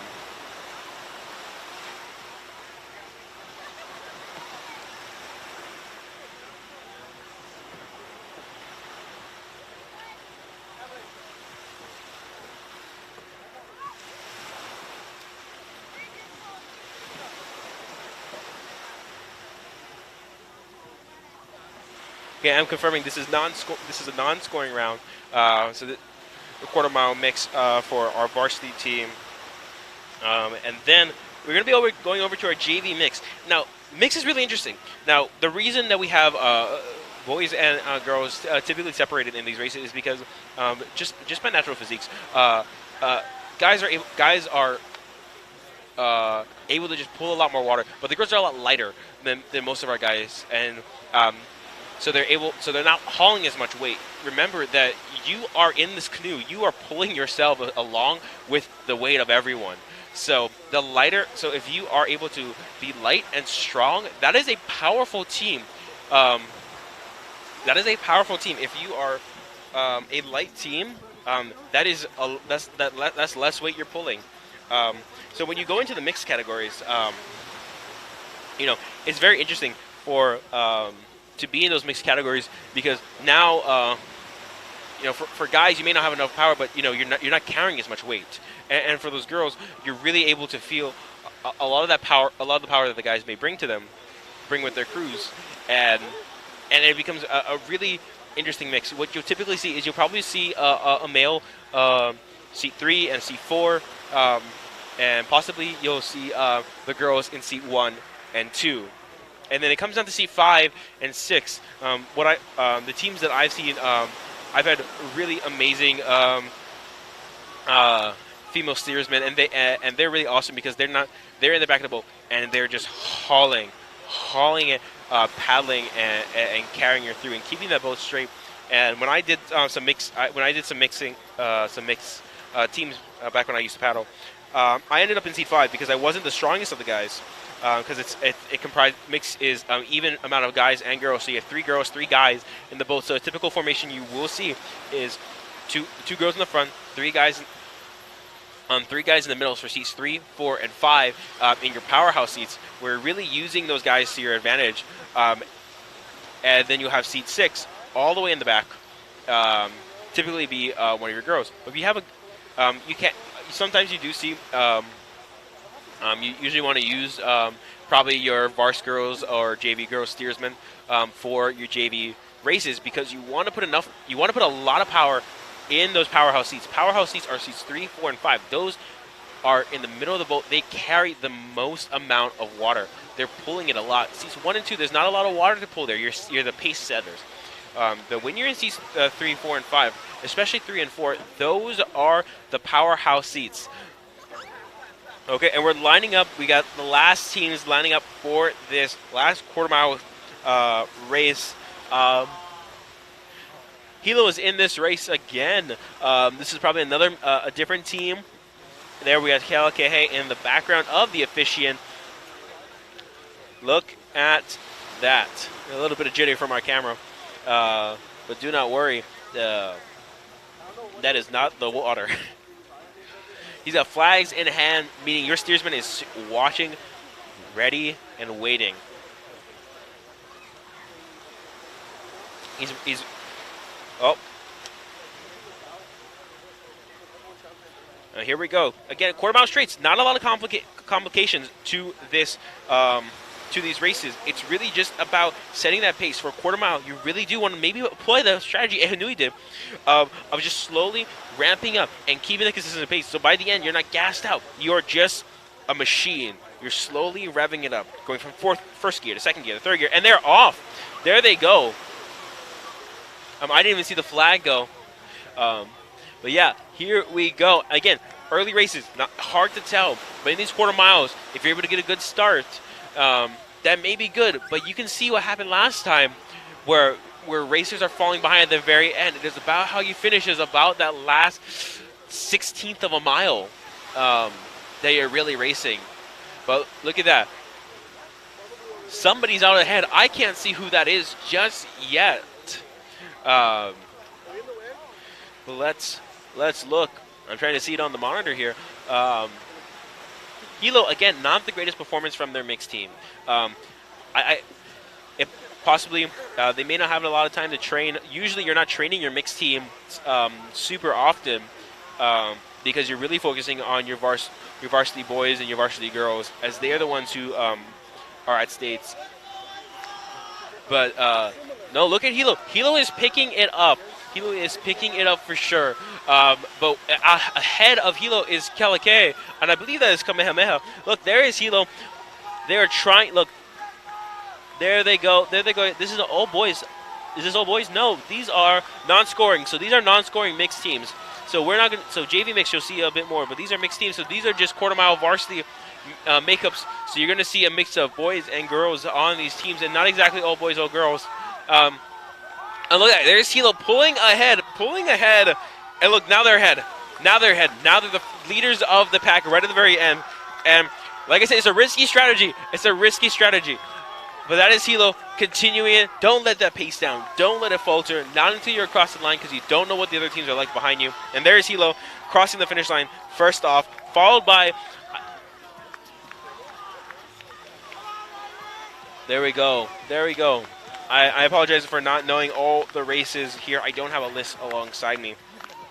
But look, that's why Kea coming in right there. And great performance from Hilo. Like I said, it's a risky strategy. It is a risky strategy. You do put yourself at trying to catch up. But their strategy has been to kind of play it safe and not be afraid of falling behind of everybody, but to conserve energy and just gas it. And these quarter miles have proven that is where Hilo has been shining. And in those half miles, even the same tactic is scary, but you can see the consistency is key. But great job to Hilo. Quarter miles, half miles, two different tactics, and we're not even doing miles races today. Those involve 3 turns. Those are absolutely brutal. I've been a participant of mile races before, and they're brutal. So good for these teams that they are. But I would love to see. Actually, I would love to see some of these teams out there and see their tactics for mile races. And you can see Hilo is celebrating their win right there. Great job. We are heading into JV mix. Here we are, JV mix. We have 2 heats for JV mix. For everybody here today, we have JV mix heat 1 and the JV mix heat 2. These are going to be our 13th and 14th races of today.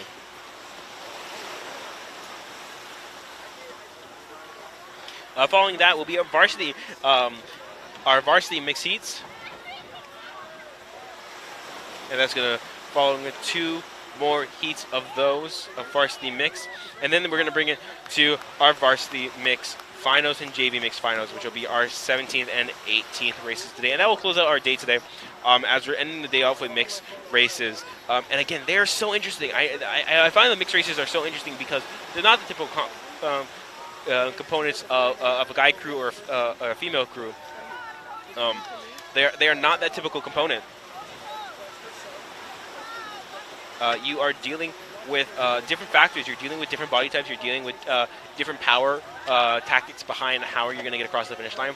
I was able to see when I did club paddling a really awesome mixed team that was just kind of perfect because they had 2 awesome pace setters, but they were strong. Not only were we had 2 really strong seats 1 and 2, and then we had seats 3, 4, and 5 really strong guys when I was watching that mixed team, and then followed by that amazing steerswoman for seat 6, and I really do consider that to be really great. I think our camera is following our K-Vikes media team around. And if they follow all the way to the booth, you might see me announcing to everyone. Nope, I don't think they are. Nope. Oh, nope. That was very fun. You got to see a little bit behind the scenes of our K-Vikes team walk around as they're collecting interviews, and they're watching and those are the ones you're seeing during the commercials. These are live from the day. These commercials, where you're seeing these interviews from the paddlers. And again, you hear some thoughts from the athletes today. But yeah, that is going to bring an end to our quarter mile varsity. Very, very exciting. JV mix is going to be comprised of quarter miles, and then our varsity mix is going to be comprised of half mile races. That is the horn from our officiant boat letting us know, hey, it's time to get out on the water. Let's get the teams going. We got a day to go. We don't want it to run long. That's one of the main goals here.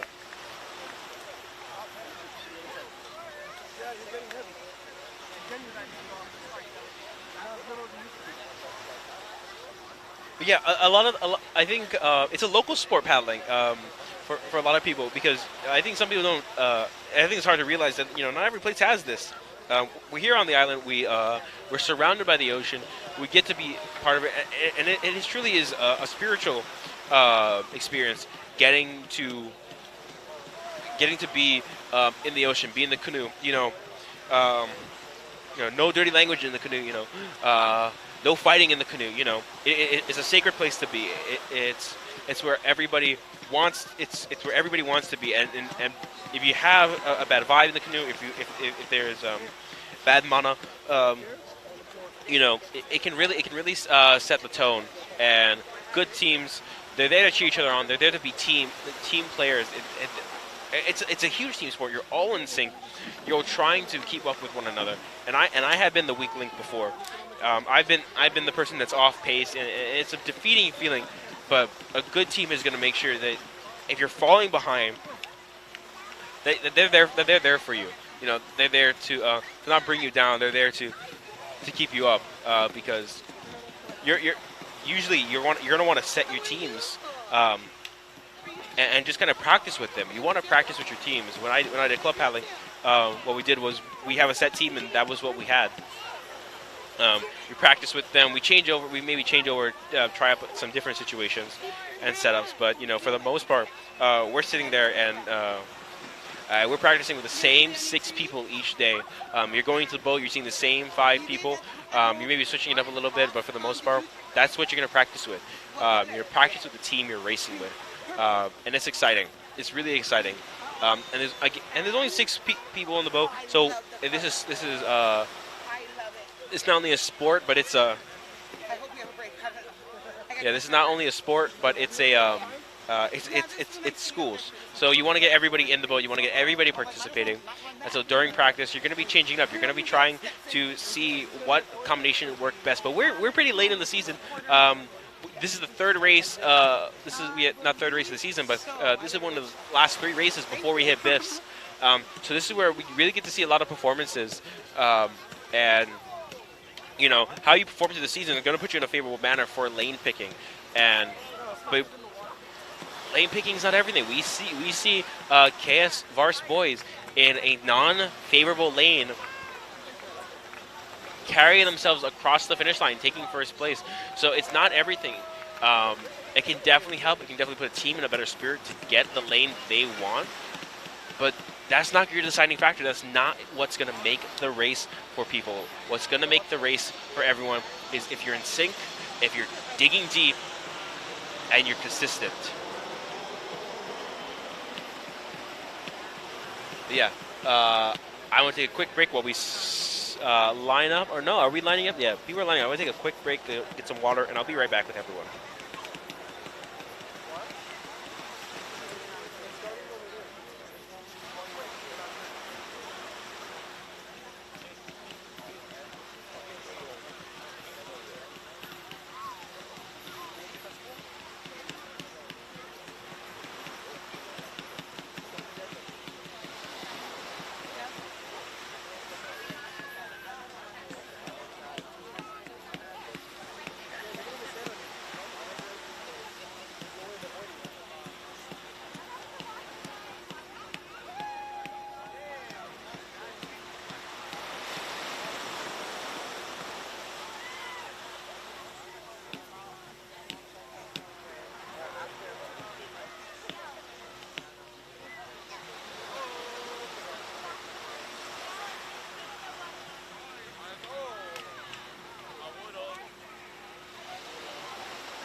Okay, aloha everyone, I am back. And here we are, the officiant with flags in hand. Oh no, I don't see the flags in hand, I apologize. Oh, flag in hand, paddles up. Here we go, waving the yellow flag. And we're off. But these are JV mix, again, these are another quarter-mile straights. A lot of these today, just because they are so important. Because these are what a lot of people are practicing. But those varsity teams, they're going to be practicing those turns. But these JV teams, they're just working on just the tactics of carrying it straight, carrying it home. And look at them go. It's hard to see who's in the lead right now. This is our Heat 1 of our JV mix. Heat 1, it comprises of Ehunui, Parker, Kamehameha, and St. Joseph. Oh, I think that is St. Joseph all the way out in lane 5 right there.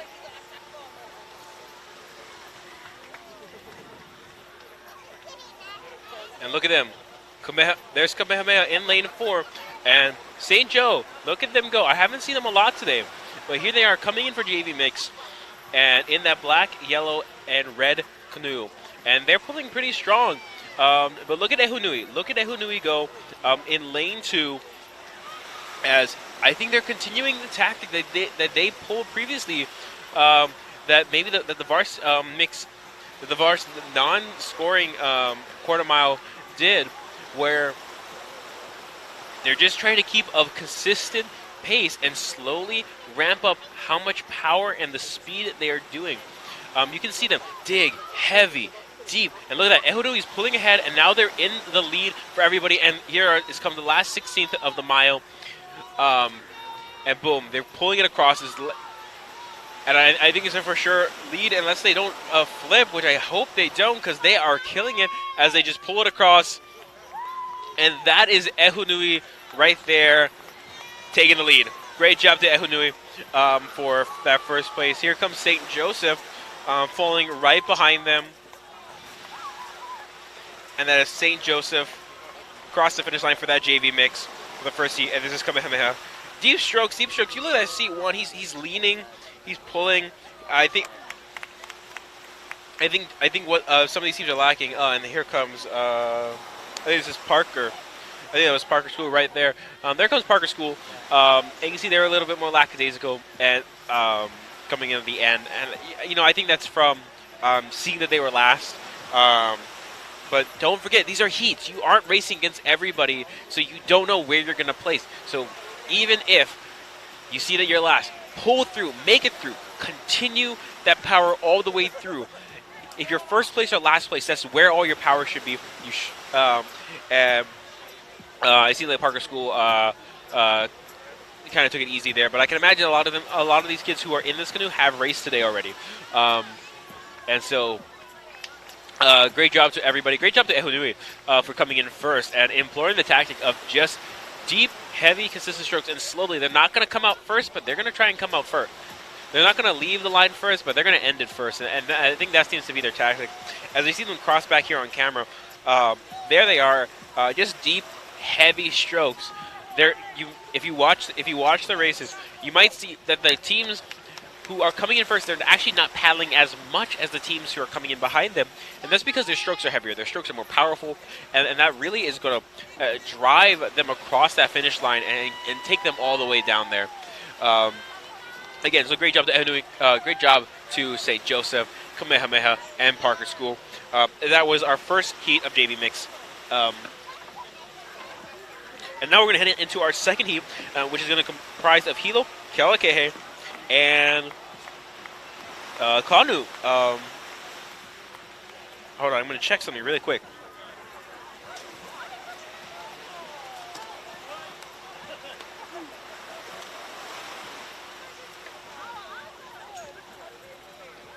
So yeah, originally we had HPA in the second heat. It was Hilo, Kealakehe, Canoe and HP, but HP pulled out. I think possibly they might not have had enough competitors. And there's a limit to how many times I think you can throw a paddler into a boat. They can't race more than 2 races. At least that was the rule when I did club paddling. I'd never done school paddling, so I don't know if that's the same case. But you couldn't throw the same paddler in more than 2 races. So that is a thing that to be aware of.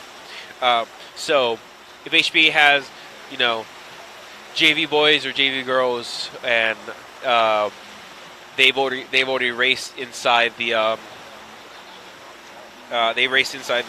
quarter miles.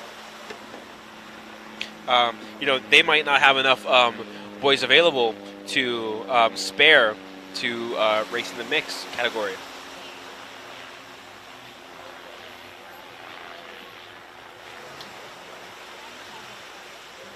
But here we go. We have Hilo in lane 2, Kealakekee in lane 4, and Canoe in lane 3. This is going to be interesting. Kealakekee and Hilo have been really good races today, and Canoe has not been as well, but they pulled through, and we've seen them lead, but they haven't really finished really strong today. So I'm excited to see if Canoe is able to maybe make up some difference with this JV crew, maybe try a little bit something different and switch up their strategy. Maybe employ a different tactic to get them across the finish line. Ahead of Hilo, but Hilo's a force to be reckoned with. They have that final sprint tactic of conserving and not being worried about falling behind. That can be a scary thing when you're falling behind. You see canoes ahead of you, but really, if you know your crew and you're comfortable with them and you know the power that you guys can bring, it hasn't worked out all the time for them today, but majority of the time Hilo has been coming in far and ahead of many teams, or if not close. And being a very scary force on the water. Be scared of that orange shirt, people.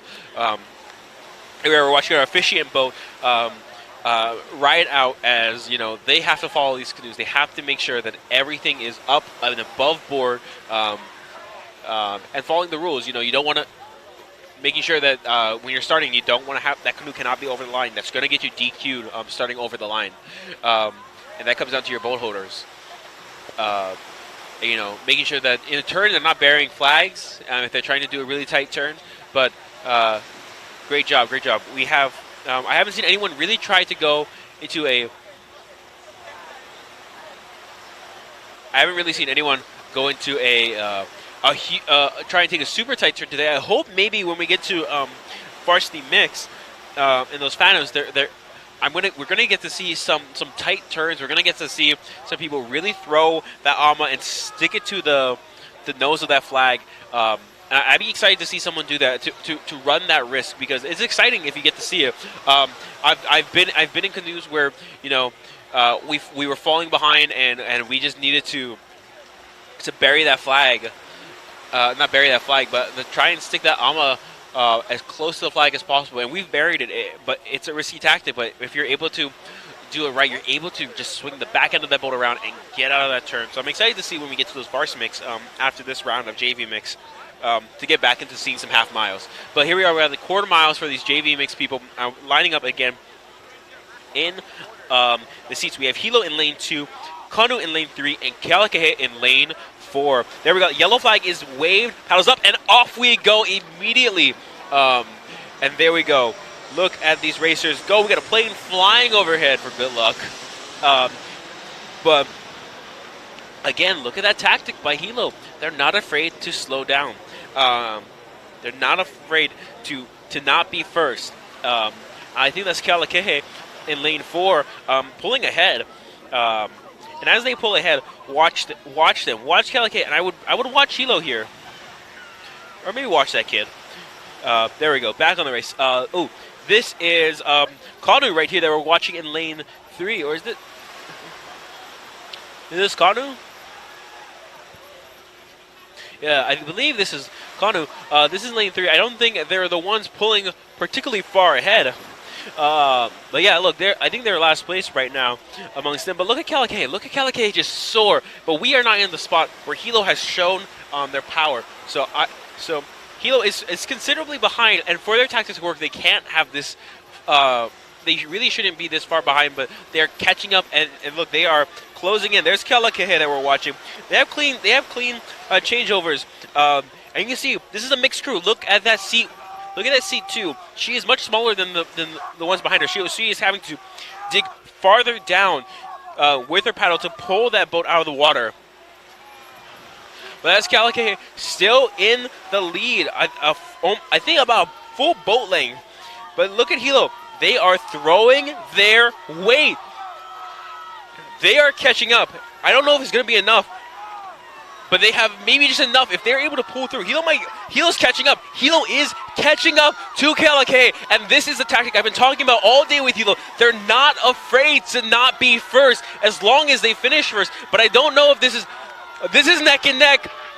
But look, that is Kealakehe across the finish line first, and then Hilo, followed by Canoe. And like I said, for their tactic to work, they really do have to they need that lead. But you can see how scary Hilo is. You can see how scary they are. Don't let them not winning. They're not winning the race, but they came very, very close to beating Kealakehe, who had a lead throughout the entirety of the quarter mile.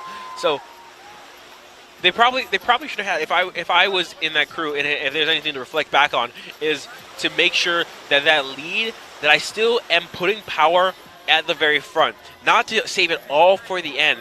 Because if Kealakehe, like they did, if they had just slightly less of a lead on Hilo as they did, Hilo probably could have taken them. So Kealakehe better watch out for this mix. If these are going to be continuing, if these teams are going to continue to face each other, they should watch out for each other.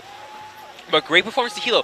That is the tactic that I've been talking about all day with them. They are just going to do that, and they are scary. There is nothing scarier on the water than the team you were not expecting, that you were not watching, to come up behind you. So watch them. Know them. Know if you're fighting against Hilo, if you're going to come up against them, make sure that you are ready for that. Probably the best tactic against that is probably what Ehudui and Kamehameha were doing, and that is heading out, is that just slowly ramping up their speed, getting that consistent pace so that they're never dropping. So at the end, they are able to just full power all the way through. But great job to this JV mix. This is the end of the JV mix categories. Great performance from all our paddlers out there. Great job to Kealakehe for taking that on the second heat. That was really, really good. So yeah, we are moving into our varsity mix. Here's our varsity mix. Again, 2 heats for this varsity mix. This first heat is going to comprise of Kea'au, HPA, Kamehameha, and Konowaina. This is the first time we're going to be seeing Konowaina on the water today, I believe. I don't believe we've seen him, at least in the time I'm announcing, that Konowaina is coming out on the water today. In lane 1 is going to be Kea'au, the Cougars, HPA, lane 2, Kamehameha taking lane 3, and Konowaina taking lane 4. We are back to the half miles, people, so that means we are getting to do these turns. And it doesn't sound as exciting. You know, it's a turn, but as you hop into these turns, you are able to really pull yourself around. It's a game changer. A race can flip on a dime depending on how you do in those turns. They're also at a high risk of flipping in turns. We haven't seen a team flip today outside of, I believe that was Kohala. I believe Kohala flipped at the end after they crossed the finish line for varsity boys. So, I believe they flipped early. But yeah, here we are. We're lining up for our varsity mix, Heat 1, HPA, Kamehameha, Kea'au, and Konowaina. Yeah, this is exciting. I am seeing HP out on the water. We are seeing Kamehameha out there. And look, there's Kea'au coming in. They're going to slot him nicely to lane 1 right there, right on the edge, right on the shoreline. I don't believe everybody loves lane 1. They have lane 1. But you know what? Sometimes it's really good. And look at that team. Cal is a really lean team. That's exciting because that's not a lot of weight I'm seeing on that team. So they might have the power. they might have the power to just carry themselves across. They got a good seat 4, seemingly. I think I've seen that guy before, possibly in the varsity boys team.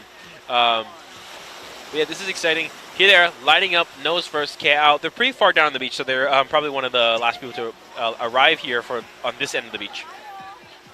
So let's look at it. Let's be excited for this. It's a half mile. And I'm excited to bring here. Again, my name is Nick Souza. I'm your guest commentator for today here at the Hilo K-Vikes media team as we bring to you another beautiful day of paddling. Clouds are rolling in, paddles are up, the announcer flag is waving, and we are off. Hooky! Here they go. And I love it when they're over here because I get to see a clear start to the race. And that is Cal pulling ahead of HP. But again, not how you start, how you finish. It's exciting. People get wrapped up in it, but again, it's not. This is not what decides the races. So here goes Cal as they're taking the lead, maybe just a little bit above HPA, but it's neck and neck. Really, we're not going to be able to decide this race, I feel like, until the turns. So this is all neck to neck. This is exciting. This is exciting. You know, sometimes if I could, I would just run down the beach and I would follow everything all the way down. But I'm tethered to the judges booth right over here, and I'm a man without some binoculars. So hopefully we'll get to see some turns. But yeah, well, this is neck and neck, people. They are keeping pace with each other. This is, again, KO, HPA, I think leading the pack right here. Kamehameha and Konowaina not far behind. But this is all neck and neck. This will go any way at this point, and I don't know. Again, I think this is the first time I'm seeing Konowaina on the card today, and I'm excited to see what they can bring. Same thing like St. Joseph and Waiakea, where I'm not seeing a lot of performance from them. A lot of participation in other areas, maybe because of, most likely because they don't have the numbers to support it. But Waiakea, just because you're not in every event doesn't mean you're not going to kill in the ones you are. But yeah, let's see how we're going. As they approach the turn, I think, again, we're all still neck and neck. I think KL might be the first, but it's hard to tell. They're still a whiles away from the flag, but this is exciting. You can see everybody intently watching the beast, getting ready to call out for their teams. You can see the next JV, the varsity mixed team, prepping. Oh look, and I think we're heading to a turn, and people are taking these wide turns, very, very wide turns. They're safe bets. They're safe bets. But what that means is, oh, look at KS. They are hugging. They're going to try and hug it. Are they trying to hug it? Oh, this is a great time. You get to see. Look, there they are, right in the turn. Oh, seat 1 and 2 have to help there. And that's hard. Oh, look. There's HPA coming out right with them. Oh, did they bury the flag? There, I think they just disqualified themselves, KS, trying to. I think they just buried the flag. If that flag touches the water, don't let that. You don't know what the officiant is going to say. You don't know for sure, but yeah, that's the gamble, people. That's what I was talking about. Trying to take that turn, trying to take it and come out hard is gonna prove better. But yeah, you're gonna wanna. Oh, and there's Konowaina all the way out there. I believe that is all the way out in lane 4. So good job to Konowaina as they're keeping up. And again, this is neck and neck. Konowaina is doing really good. This is the first time I've seen them on the card and out today, and they're keeping pace with HPA and KL, two people who have been surprising to watch today. But I think Konowaina is taking the lead. KS is probably taking a hurt, and they're probably slowing themselves down because they know they hit the flag. They know they buried it. It's really sad to see. But that is the exciting part about a turn, is that you are running that risk. And wide turns are safe. You saw KL, you saw HPA. They took those wide turns. I don't think they tried to hug that flag as much. But KS, I think, trying to make up in time, they tried to hug the flag, and in turn, taking that risk, they possibly buried it. And what I mean by burying the flag is, if you're AMA, sometimes your AMA can get the flag, and the first thing you want to do is, if that happens, is you want to get someone to yank it out of the water and make sure it doesn't touch. As soon as that flag touches the water, you are disqualified, but you are still supposed to finish the race. KS, look, that is Konowaina. going across the line, and I think they're going to take it. There's nothing they can do that really can screw them up here. And there we go. That's Canoe across the finish line. They're taking first place for this heat of varsity mix. It's the first heat, by the way, so we still have another heat after this. And this is HPA coming in second place, falling behind them. Ka'au right there for third place. And here comes KS. A valiant performance, but I believe they were DQ'd. I believe they were DQ'd, and that's a hard thing to see. It's a hard thing to watch. No one wants to bury a flag when you're going to the turns. You can see them. You can see that seat 6. He's just bringing his head down. It's hard. It's hard. It's hard. It's a hard thing to do it. It's a hard thing. It's a risk you're willing to take, though, when you go for that tight turn. But yeah, great job to everyone out there. Great job to Canoe. Congratulations to them. First time on the card for this mixed team. Getting to see them out on the water, and good job on them. Good job on the Canoe team. They've been roaring and ready to go, I imagine, as they've been waiting today, as they really haven't been part of the varsity or JV sections. So great job to them for this, pulling it through. And it was a really good performance. They were all neck and neck, but when it came to the turn and coming out and just keeping that power going, they took it. They took it. Here we come. This is Kohala making their way up to the starting line, and Hilo as well. And I'm seeing for the booth, but Kohala has been pretty awesome today. Sorry, Hilo has been pretty awesome today. Kohala has been interesting to watch because they've been consistent. They've been consistent in the area that they have been, placing seconds and thirds and fourths. Nothing shiny from Kohala today this season, but you know what? The top 3 teams, possibly the top 4, because we have so many teams competing this year, are going to be the one that makes it to states when it comes to BIIFs. So this is the time, people. We are all so excited. Here we are. Kohala is lining up. This is KS. Valiant performance from KS, from Kamehameha Schools. Bearing that flag, it's got to hurt. It is really close, possibly, depending on how it goes with the officiant. We couldn't really see it super great. But depending on how that goes with the officiant, we could possibly see them DQ'd for this, for bearing that flag. Because if that flag touched the water, that is them disqualified. Sad to see, really is. But that doesn't mean we don't have another set of JV mix. We have our second heat. Here it is, setting off. Let's look at what we have for today. We have, for the second heat, Waikea. Kealakehe back there. That's who we are seeing right there. I thought that was them. Really exciting team to watch, Kealakehe. In the JV mix, we saw them beat Hilo. So here they are up against Hilo again. Now for the varsity mix, there goes KS. Teams there, you know, it's important to cheer for your team no matter what, no matter their performance. It's easy to cheer for them when they're doing good, but it's just as important to cheer for your team and cheer on your teammates in every aspect. So yeah, let's look at this. We have Waikea up in lane 1, Kealakehe in up 2, and the JV Kealakehe beat out Hilo, able to keep that pace. So great job to Kealakehe. Let's see if their varsity team can continue that strategy. But Hilo's varsity team is scary. They are scary, and again, their tactic is scary. Hilo's in lane 3, and then Kohala is all the way out there in lane 4. So let's start off this race. I'm excited to see what Kealakehe. I'm excited to see Waikea again, because they were surprising. We haven't seen a lot of them today. They weren't in any of the JV situations. So let's watch Waikea. So here we go.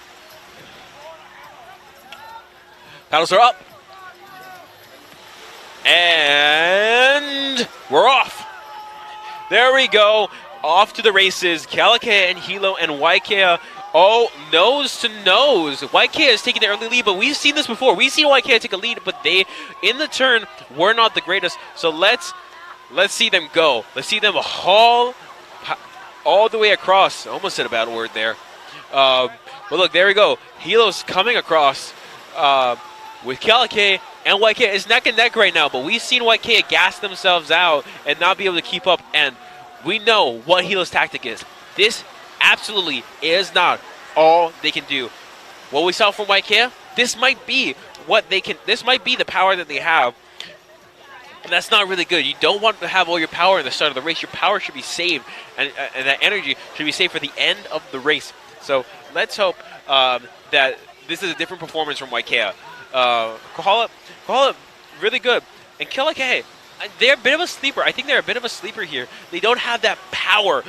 They don't have that power tactic and scare factor that I think Hilo is, but consistency. Tortoise and the hare, you know, if you are, they're not slow and steady by any means. They're not slow by any means, but they are steady. Kealakea has shown that is what they want to strive in. So we're heading off into the turns here, and this is what I call right here the 8th mile. So you're on your way down to the flag. This is the scary part. This is where you're trying to do the math in your head. As a paddler, you're sitting there. Excuse me, really quick.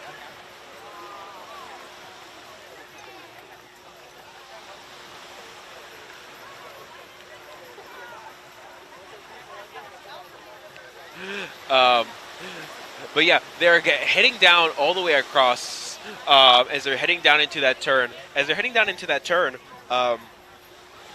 This is the scary part for a paddler. I believe it can be pretty scary for them to kind of close that distance between the flag and the halfway point of the first stretch, because it is as you're heading down and you're kind of closing that distance. It's scary. You're trying to do the math in your head. You're trying to calculate how much power am I going to put into this. And here we are in the turn.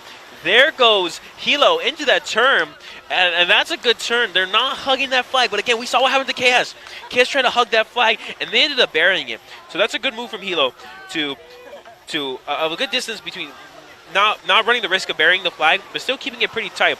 And it is Waikea and Hilo. Kealakea may not be the first out of that turn, but they are still racing.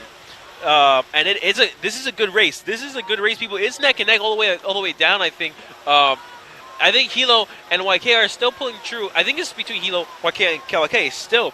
But look at Hilo. You can see how much faster their strokes are, and they're not losing their power. This is the tactic that Hilo has employed all day today, and it's exciting. It's exciting to see. It's an exciting thing to see, to just watch them pull forward, to just bring that power up. They're not slowing down. And they are just flying. I think Hilo has a comfortable lead on everybody, and know if they are still employing the tactic, then they are just gonna jump far and ahead of everybody today. And with Waikea, you know, they got to keep up with Hilo. If you're going to race Hilo, you gotta know that if you are neck and neck with them, you better have the power to catch up at the end, because they are going to burst out on that final stretch. Here comes Hilo. Look at them go. I think they are a full boat length ahead of the rest of the competition. I think Hilo is a for sure win, but it is neck and neck between Kealakea and Waikea in terms of who is coming in the second place. I think Waikea is edging out just ahead. It's not really exciting to watch Hilo right now, because I think they're just going to take it. Look at that. Look at that power. Look at them go. Look at Hilo just take it. As you can see, what I talk about, if they're in the lead, it's hard to catch them. There they are. Cross the finish line. That is Hilo. And I think this is Waikea edging out again ahead of Kealakea. Waikea, we haven't seen a lot of them today, and this is Waikea taking it across the finish line, followed by Kealakea, and following a boat length behind is Kohala. Here they are crossing the finish line at the same time. Now, what I've said about Hilo is that scare factor that they pose. You know, if you are neck and neck in the beginning, be wary that if this is all you have, if this is the 100% you have, that's not where you want to be. 100% you save for the final leg. You want to give everything you have to get out of the water and get out of that rut that the start puts you in, because you're trying to pull all this water out from this stagnant position. But you have to back off. Your team has to have the consistency and the power to, you know, get yourselves and glide across the finish line. If you have the right crew and the right composition, you know, you can fly. I've seen mixed teams fly. I've seen girls teams fly. I've seen guys teams fly. It is not about who's in the boat. It is about your tactics. It's about the paddlers. It is about the paddlers' instincts. You know, it doesn't matter if you got a guy in seat 1 and a girl in seat 3. It is about who is going to be the best person to carry you across the finish line and employ the right tactics, the right strategies at the right time to get you across.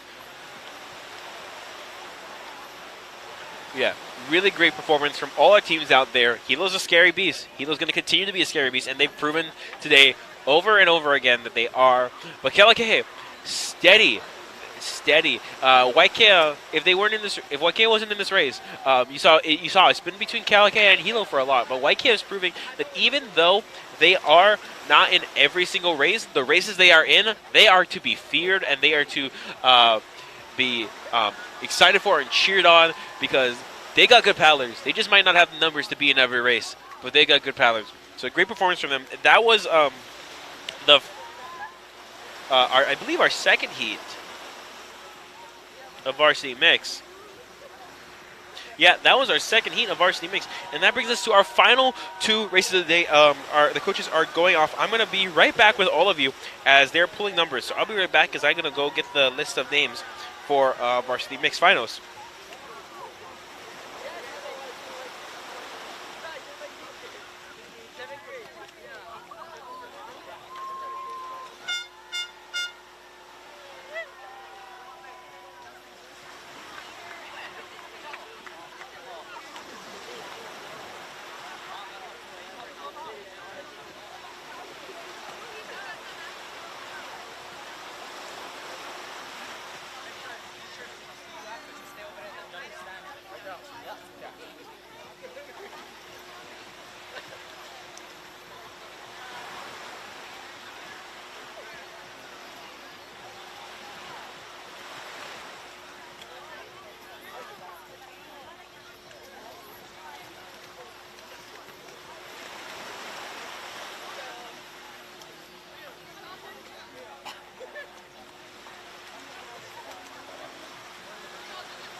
We'll be bringing everyone to a commercial really quick while we line up for our JV finals for mix.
Hey everyone, I'm back and I got some news for everyone. I know the lanes now. Who's lining up? This is our JV mix. We are there. All there. You see, we have what is that? I think that is Parker lining up. But here we go. Let's look at what we got here today for everybody. This is our JV mix. In this race, we have Kealakehe in lane 1, Ehunui in lane 2, Hilo, Canoe, St. Joseph's, Kamehameha, and Parker. This is where lanes come into play. Everybody's racing in ones. This isn't heats. This isn't giving everybody favorites. Now this is where the heats come into play. Not seeing the officiant boat yet, so No flags are up yet for everybody. We're waiting on the waters. But this is JV mix. This is quarter mile. Just down, straight. Oh, yellow flag is up. Paddles are up. And let's kick it off. And hooky. There we go. There we go. We're looking at Hilo right there as we pop out to see the full race view. And look at them go. Look at these guys go. It is quarter miles. Very simple. Get down to the end. And so your tactics aren't as big. You don't have a lot of time to implore a lot of things and kind of figure it out. You know, there's not a lot of room to try stuff out. So here you're really just trying to build power and to make sure you get across the finish line. Hilo, again, they're not leading the pack, but we know what they have behind them. We know how scary they can be. So let's see how they do. We have Hilo coming out there. I think they're starting to edge themselves out, but I think on the far end we have Kamehameha and Parker on those far ends really showing off what they can do. I think their performance from the previous round it was not as stellar as they would like it to be, so they're trying their hardest to give themselves that lead to make sure that Hilo doesn't catch up. But yeah, and who's that? Is that Kalake? I think that's Kalake in lane 1 ahead of that's Kalake. No, that's not Kalake. That's Ehunui. That is Ehunui with Hilo keeping pace. They're trying to catch up, but ahead, I believe, is Kamehameha. Kamehameha is taking the lead. They are ahead of everybody.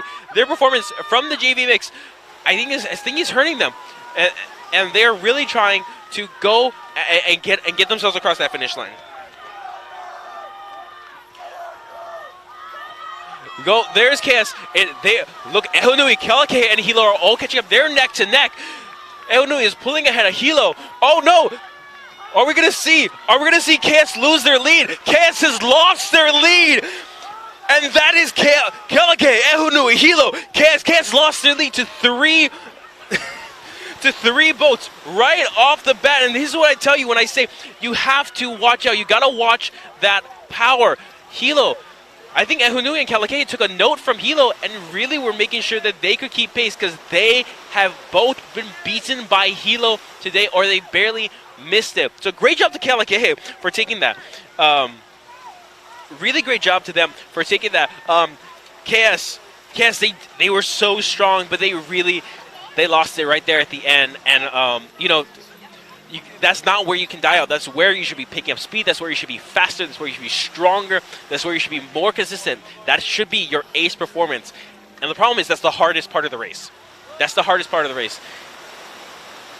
There is nothing harder than right there at the end. Maybe the turn, but that's where you're fighting everything. Mentally, physically, your body is tired. These half miles kill your body. They really do. They really do wear a strain on you. But there is Kalake. Great job to Kalake.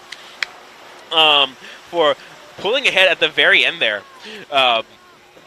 And, keeping up with Hilo, I think they, Kalake, again, they've been kind of just sleeping today. And not by, poor badly, but, they've been falling, they've taken first here and there, and they've been right behind Hilo, Ehunui as well. Both of these teams, I think they took a play out of Hilo's book, and they weren't just steady, but they were powerful at the end. Deep, good strokes, and that's what we saw right there at the end. It's just teams pouring their heart into this, their heart into this.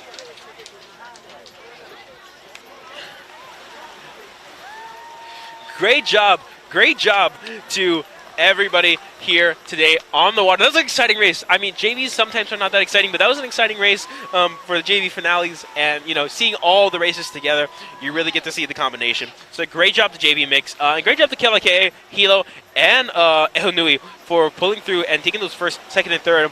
And great job to KS. They pulled through to the end. But now we are on Varsity Mix. And this is the last race of the day, people. So let's make it a good one. I'm excited to see what we're going to be doing for today. But here in today's race, we have HPA. That is the officiant there with the horn, making sure that everybody is out and getting ready to go. We have HBA in lane 1, Waiakea in lane 2, returning for, they were in JV, neither was Konawaina, but here they are in varsity. So we have HBA in lane 1, Waiakea in lane 2, Konawaina in lane 3, Hilo in lane 4, Kealakehe in lane 5, and Kohala in lane 7. I believe we're missing connections. They were supposed to be in this race, but I don't know where they've been. They might have been in lane 6, which is why no one's in lane 6 right now. Or probably someone didn't want lane 6. That's a possibility as well.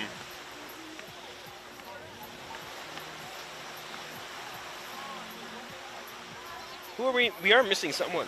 Who are we missing? Oh, we are missing Kea'au, everyone. Kea'au was DQ'd, sadly, so they won't be participating in the finale, relegating them to last place. That sucks because Kea'au has been doing so good today, and they've been surprising. So let's be excited for our final race of today. We got 6 schools out on the water. Here comes the turns. These aren't just quarter miles. These are turns. So this is where it gets exciting. I'm happy to finish on a half mile.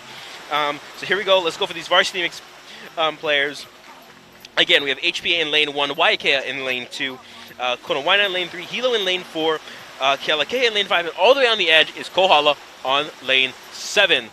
Hilo is the last of the line, seemingly. No, they're not the last of the line. Kealakehe and them are getting their boats there to the line, and once all those boats are on the line, we're going to get ready to go. Last race of the day, people. I'm excited. I've been happy to bring you the commentation on today, and been excited to comment on these races. I love the sport of paddling. I did it for 3 years back in high school for club, and it is really one of my favorite sports. Just being able to be on the water. I'm not a surfer. I'm not a diver. I'm not a beach goer, but I love coming to the beach and paddling.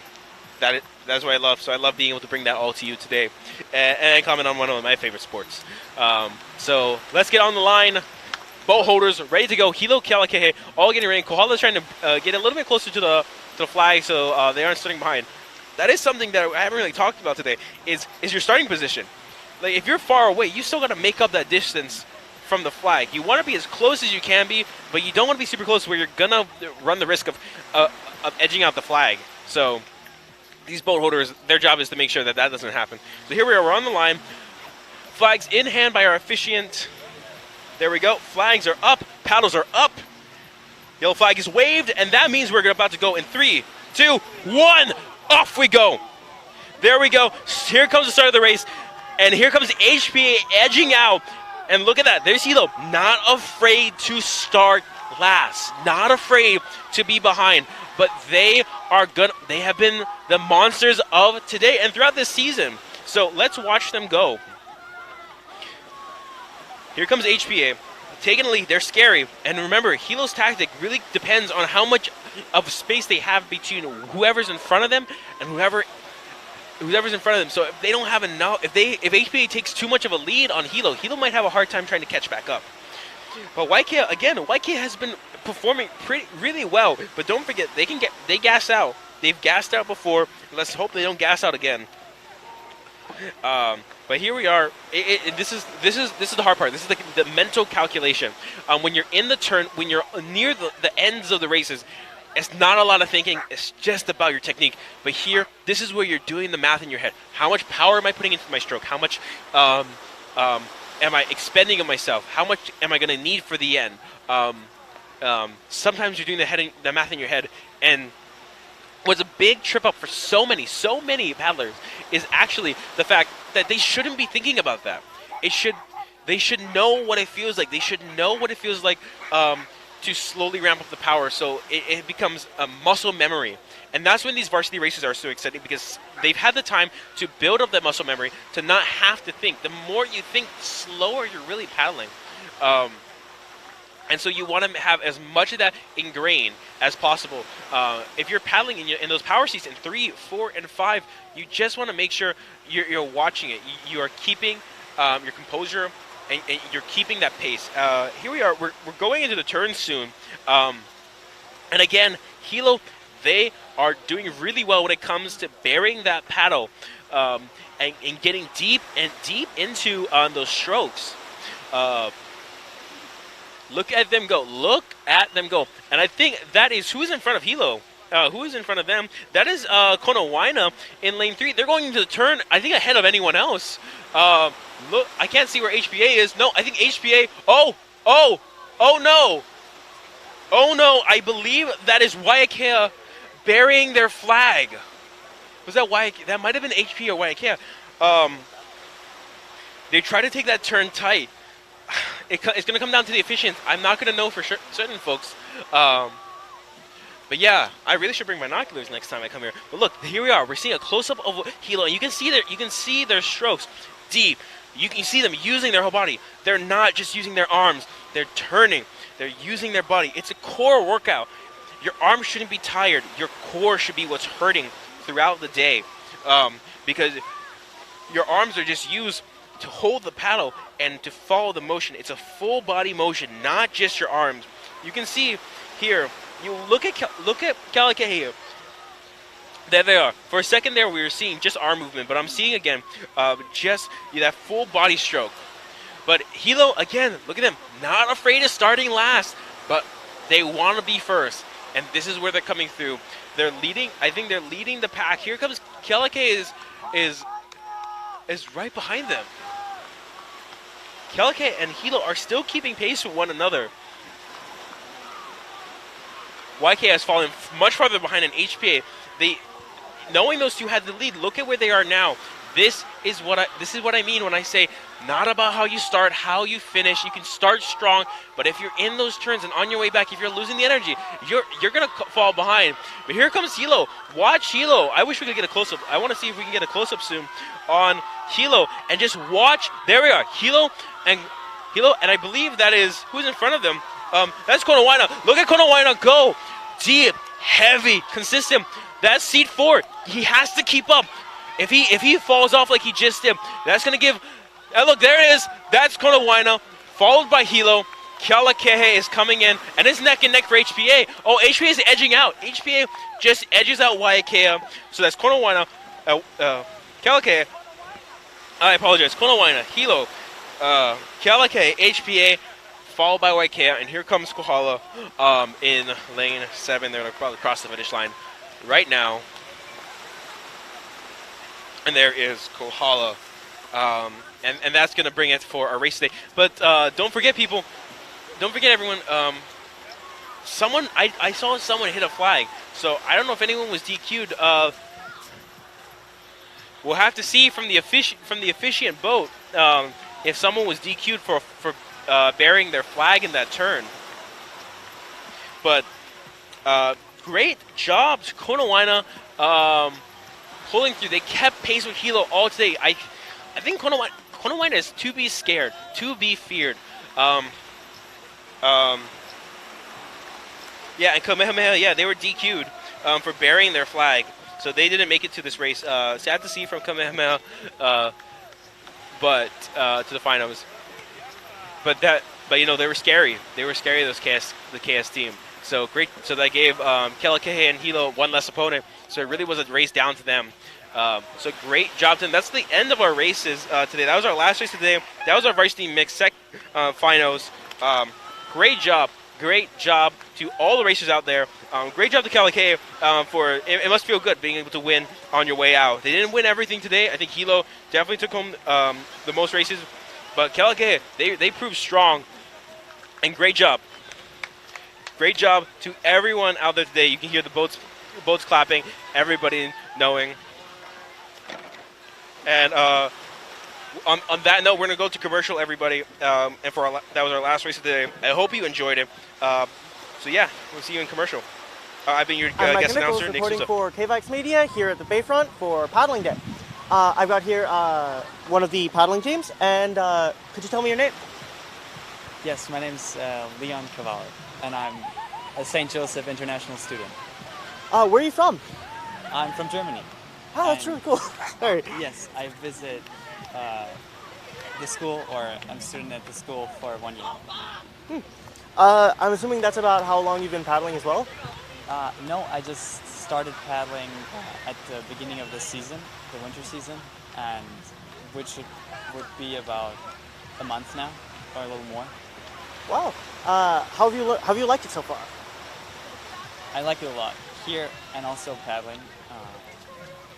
I enjoy practices 3 times a week, and I think I learned from paddling, or what I like about paddling is that I can do a team sport, and that I can be a unit with all of my teammates out there, that I can do a sport in the ocean, and especially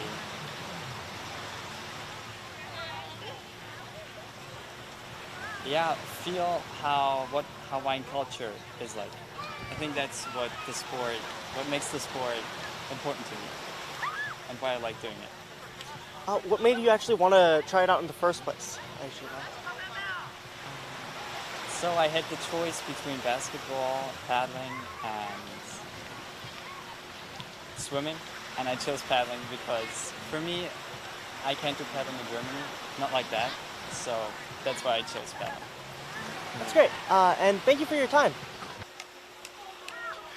Aloha everyone, and that's going to bring our end to our K-Bikes Media broadcast today for paddling. This is our third to last race of the season. We have 2 more races left till we reach the end of BIIF. So thank you everyone for tuning into the paddling stream. I hope you enjoyed the competition today. I hope you enjoyed the races. And I've been your guest commentator, Nick Souza, and thank you all. Follow us here at K-Bikes Media.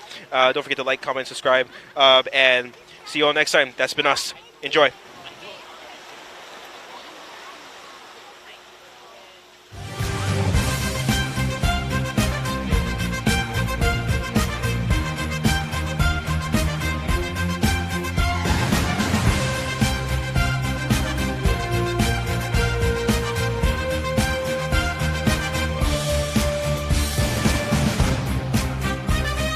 The broadcast is brought to you by students of Hilo High School, K-Bikes Media.